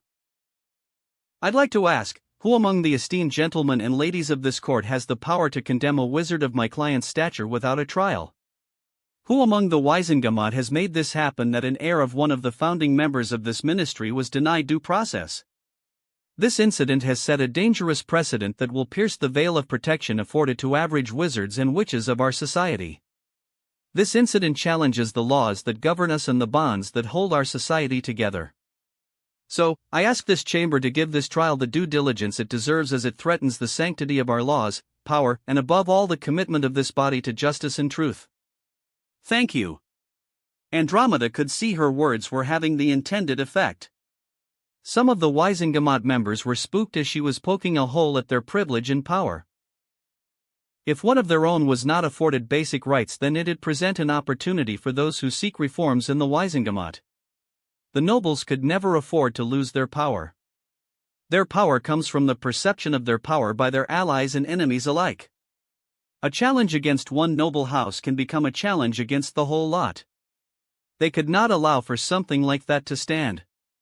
Especially, since the whole matter now got dragged into public discourse, increasing the scrutiny. She counted 10 tense faces among the nobles. The rest were either not bothered by her offhand remarks or they were good at keeping their thoughts to themselves. Either way, her role in this matter was now nearly over. Now, the real fun begins. Chapter 30, The Trial P3. Sirius Orion Black. You are accused of murdering 11 muggles in cold blood and injuring many more on the evening of November 1st of 1981. You are also accused of murdering Peter Pettigrew on the same day near Henley Street, London. How do you plead against these charges? Fudge thundered from his elevated seat. Not guilty, Sirius said, staring unflinchingly at the Wisengamot members looking down at him. Very well then. Your attorney has filed a request for the trial to be conducted using Veritaserum. Do you object to an interrogation using the truth serum? I'm willing to be questioned under Veritaserum, said Sirius. So long as the questions pertain to the crimes that are allegedly committed by my client, then he will answer to the Wisengamot's satisfaction. Andromeda carefully pushed in, making it clear that questions should remain strictly pertaining to the crimes. After all, the last thing she wanted was for Sirius to get convicted of something illegal that has nothing to do with the charges leveled against her cousin. Noted Mrs. Tonks. Administer the Veritaserum on the accused. Fudge ordered, gesturing with his hand to Auror Dawlish. Dawlish took a small glass container and poured 3 drops of Veritaserum down Sirius' throat. After making sure the truth serum was properly administered, Dawlish returned to his post while the Wisengamot waited for the potion to take effect. A minute passed before Minster Fudge began the interrogation. Reveal your true identity to the court. Sirius Orion Black, son of Orion and Walburga Black. What is your date of birth? January 27, 1959. The name of your brother? Regulus Orion Black. Sirius was in a haze, but he could still see Fudge and Bones exchanging a look. This was just the standard procedure for Veritaserum trials to ensure the accused was no imposter. As a hit wizard who served in the Auror Force, he was familiar with DMLE procedures for a trial. "Were you at any point in your life a willing spy of he who must not be named?" asked Madame Bones. "No." Sirius could hear gasps from the gallery. "Are you a member of the group called Death Eaters?" "No." "To your knowledge, have you passed any information to a Death Eater under duress?" asked Minister Fudge, who now looked a bit pale. "No." "Did you pass on the location of Potters to anyone without their express approval?" "No." "Did you know the hiding place of the Potters when they were under the Fidelius charm?" "No." "Who cast the Fidelius charm to hide away the Potter family?" "Lily Potter." "Did James and Lily Potter ask you to be their secret keeper?" "Yes." "Did they make you their secret keeper?" "No." "Who was the secret keeper of the Potters?" "Peter Pettigrew." This time there was a considerably more percussive reaction from not just the gallery but the Wisingamot members as well. It took some time for the minister to take back control to proceed with the trial. "Did you chase after Peter Pettigrew with the intent to kill?" Now, this was a trick question. "Did he think he was going to kill the rat at the time?" "Certainly, yes." "Would he have gone through with his thoughts once he had Peter under his grasp?" "Probably, no. At least, not at that time.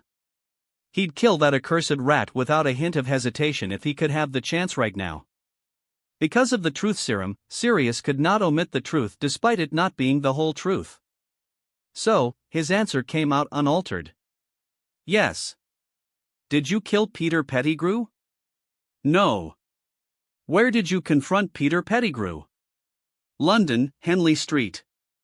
"Did you cast any spells to attack Peter Pettigrew once you confronted him on the street?" "No." "Who cast the spell that caused the destruction of Henley Street?" "Peter Pettigrew." Sirius could see Minister Fudge looking totally worn out and pale as he exchanged a look with Madame Bones. The minister slowly leaned back in his seat and looked like someone killed his pet cat. So, it came as no surprise to him that the next question came from Madame Bones.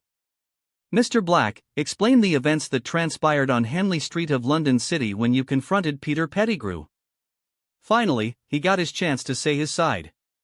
Sirius took a deep breath and explained his side of the story. He started the tale by how he tracked Peter's magical signature left in his hiding spot. He explained the spell he used to track Peter down and how he tracked Peter all the way to Henley Street. Then he explained the events that transpired between them. It was quite a story actually. By the time he explained how Peter escaped into the sewers after leaving a finger to fake his death, Sirius felt his throat had dried up. Thankfully, he was not the only one who had enough with the court proceedings. "I think we have all heard from Mr. Black, and I say with certainty that's hopefully shared by many here that this man was unjustly imprisoned and a grave injustice was done. Before I call on a vote, I'd like to inform the members of the Wisingamot that there will be a special committee formed to inquire whether Bartemius Crouch misused his position as the head of the DMLE against the most ancient and noble House of Black. Nice of Minister Fudge to carefully place all the blame on Crouch." Andromeda muttered to Sirius. Sirius was no longer interested in any of that. He could care less about what would happen to Crouch if the petty politics Fudge was undoubtedly going to play in the wake of his trial. After years of imprisonment and the subsequent struggle his godson went through for this trial, Sirius was perhaps re-evaluating his priorities. With all that's happening with the tournament, Sirius was more worried about Harry and the enemies his godson was facing or will be facing in the near future. He was not there to support Harry all these years as James and Lily wanted him to. But, he could support Harry now. Perhaps, in more ways than he would have been capable of when Harry was just a baby. "I believe everyone is satisfied with the questioning. Auror Dawlish, you may administer the antidote." On Fudge's order, Dawlish administered the antidote. It only took a few seconds for the antidote to take effect. Sirius felt as if a fog was lifted from his eyes. "If the Wisingamot has no further questions, then I suppose it is time to cast our votes. For those who find the accused guilty?" No one raised lit wands, which means the Wisingamot didn't find Sirius guilty of the crimes he was accused of. For those who find the accused innocent? Sirius counted some 44 wands raised in the air with their tips glowing white. The Wisingamot has spoken. This court finds Sirius Black not guilty of any crimes he has been accused of. This court will gather 3 months from now to deliberate on the findings of the special committee led by Madame Umbridge regarding the misuse of DMLE and its emergency powers by its former head, Bartemius Crouch. It was as if a great weight was lifted from his shoulder as Sirius watched the Wisingamot adjourn. I'm free. I'm finally free, Sirius thought, overcome with joy. Sirius was led towards the exit of the Wisingamot chambers by Andromeda as the crowd grew thick. Still, Sirius paid it no mind as he was focused on Harry, who was greeting and shaking hands with a number of Wisingamot members. What's Harry doing? Why isn't he coming out with us? He will join us eventually. The kid has been writing to all the Wisingamot members to vote in your favor for the last 2 weeks. And let me tell you, you don't want to get on the bad side of Harry Potter. Truly, the things he planned with Malfoy gives me nightmares. He is the most ruthless and brilliant 14-year-old I have ever known. Our grandfather would have loved him, said Andromeda, as they struggled to get out of the lens cover of the reporters, not to mention the crowd of curious wizards and witches.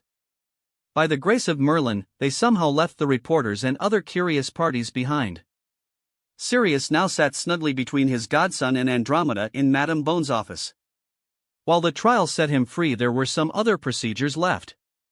Sirius watched as Madame Bones handed over a small black pouch to him. It must contain all your belongings. If something is missing, please file a complaint. The DMLE shall endeavor to find the item in question. Sirius made a cursory look into the pouch. There was his trusted wand, and everything else was inconsequential to him. Taking the elm wand into his hand after 14 years was like getting his wand from Ollivander all over again. Sparks sputtered out from the tip of his wand. He was truly happy now. He got his life back, and he could spend the rest of his life helping Harry as James and Lily would have wanted. He was no longer a burden for his godson or any of his friends. Madame Bones, what will happen to Lucius Malfoy? Asked Harry, all of a sudden startling not just Sirius but Andromeda as well. Why? Do you plan on having Mr. Malfoy released from prison? Madame Bones asked, raising an eyebrow curiously. No. Not after all the struggle I went through to destroy the man. I'm curious whether you'd use this opportunity to use Malfoy to drag all the rest of Emperor's Death Eaters to where they belong. Sirius didn't like the way Madame Bones was eyeing Harry. He knew how dangerous Bones could be, as he had worked under the woman during his time in the Auror Corps. I'm afraid not. Lucius Malfoy may have to pay a hefty fine or even spend a few months in Azkaban for the crimes he is currently accused of. Other than that, I don't plan to dig deep into Mr. Malfoy's past actions, said Madame Bones, leaning back into her chair and staring unflinchingly at Harry. How can you? Sirius immediately grabbed Harry's hand and shook his head. But Harry merely pushed him away and faced Amelia Bones head-on. I fail to understand you, Madame Bones. You have lost a brother and sister-in-law to the Death Eaters. You have lost your parents, and even most of your family died at Voldemort's hands. Why, after everything that has happened, do you not act? Act against whom, Mr. Potter? The same men who unleashed a bloodbath and now are declared upstanding members by the Wisingamot. For whom should I act? I'm sure my brother and his wife would rather have me take care of their orphan daughter rather than chase justice blindly. Even if I did as you ask, who'll take care of my niece should something happen to me? Sirius stayed silent, just like Harry and Andromeda. He could understand Amelia better than anyone. In a sense, Sirius supposed Amelia Bones was someone he aspired to be. He had chosen the path of vengeance after James and Lily were murdered instead of taking care of Harry. Amelia made the choice of setting aside the pursuit of vengeance for her niece, something Sirius wished he had done with Harry. This silence speaks enough. You are a child, Mr. Potter. You assume my lack of retaliation against the murderers of my family as a weakness on my part. Rather, it takes enormous restraint on my part to not retaliate in a manner that jeopardizes the future of my niece, said Amelia Bones before turning her sharp brown eyes on Sirius. Now, if you have confirmed all your valuables, you may take your leave, Mr. Black. XXXXXXXX. Lucius sat in the cold dark cell deep underneath the Wisingamot chambers. He was intimately familiar with these cells as he had visited many of his compatriots here before arranging for their release in exchange for political favors and influence of some sort. He had even stood on the other side of the cell and boasted to his enemies of his prowess and influence within the ministry. The instrument of his political salvation has now become the stage for his damnation. Lucius never thought he'd be in this position. He had carefully maneuvered all these years into a position of strength. It had taken him years to properly set the stage for the rise of House Malfoy. The desolate and broken status of his wife's family had suited him just fine and fueled his rise in the ministry. There was a time when he had even proudly thought that he stand on even grounds with Dumbledore. And look at him now. Brought down to the lowest of the low by a teenager. It was a sad day indeed. He knows what comes next. Lucius was not ignorant of the fact that in his desperation he probably must have made many people worried. There are valuable secrets in his mind, and it has the power to crush some very powerful people who are enjoying prestigious positions in their society. They could not afford to see their positions and stature disappear overnight. So, he was now a threat to the elite group he once belonged to. Even his wife and child will be in danger. Narcissa at least has some value, as she is a beautiful pureblood witch from the House of Black. He was sure suitors would be lining up if she becomes a widow today. His son, on the other hand, would take the brunt of the fallout. The Malfoy name has its value because of the Wisingamot seat and their long history of pureblood heritage. Without his protection, Draco would be easily led around by powerful men who covet the power of House Malfoy. The only option before him was to somehow escape and find the Dark Lord. There was no one else he could turn to for help. If he could aid the Dark Lord to rise, then he could reclaim most of what was lost. Lucius suddenly looked up when the bars of his prison parted away. A wizard stepped into his cell who was concealing his face under a hood. The wizard flicked his wand and a piece of rope came out of thin air and wrapped itself around Lucius' throat. "No, please." Lucius gasped as the rope tightened around his throat. Lucius thrashed around as he struggled to breathe. He tried to pry the rope away, but the room was starting to spin in front of his eyes. With great terror, Lucius realized he was about to die. Then, out of nowhere, a bolt of red light flashed in the cell. The assassin fell down on the floor unconscious, and Lucius found himself able to breathe once more. He took long deep breaths with tears running down his cheeks. After coming to his senses, he looked around the cell, but there was no one sans the assassin. Suddenly, the air near the prison bars shimmered and a man stepped out of the invisibility charm. A man he was quite familiar with.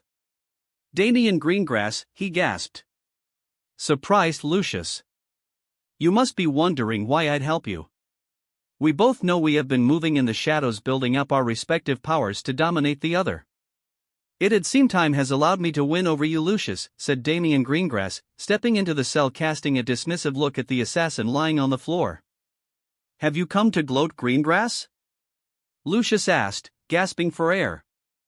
"On the contrary, I've come with an offer. I offer you the chance to save your family from the hungry sharks that circle them looking to take a hefty bite," said Damian, moving to a side as another figure materialized itself at the cell's entrance. "An unbreakable vow shall suffice to ensure your loyal servitude. In return, you get to keep your life and your family," said the witch. It was a witch, there was no doubt in Lucius' mind. But, he wondered who it'd be for Greengrass to be in leagues with. "Who are you?" Lucius asked as he tried to get a good look at the face. A dog does not need to learn the name of its master to serve. However, should you require a name, you may call me Lilith. That wraps up this part of What If Transmigrated as Harry Potter. Thanks so much for listening. As always, new parts drop every 4 days, so be sure to stay tuned. If you enjoyed the video, don't forget to like, subscribe, share it with your friends, and please consider supporting the original author as well. See you in the next one.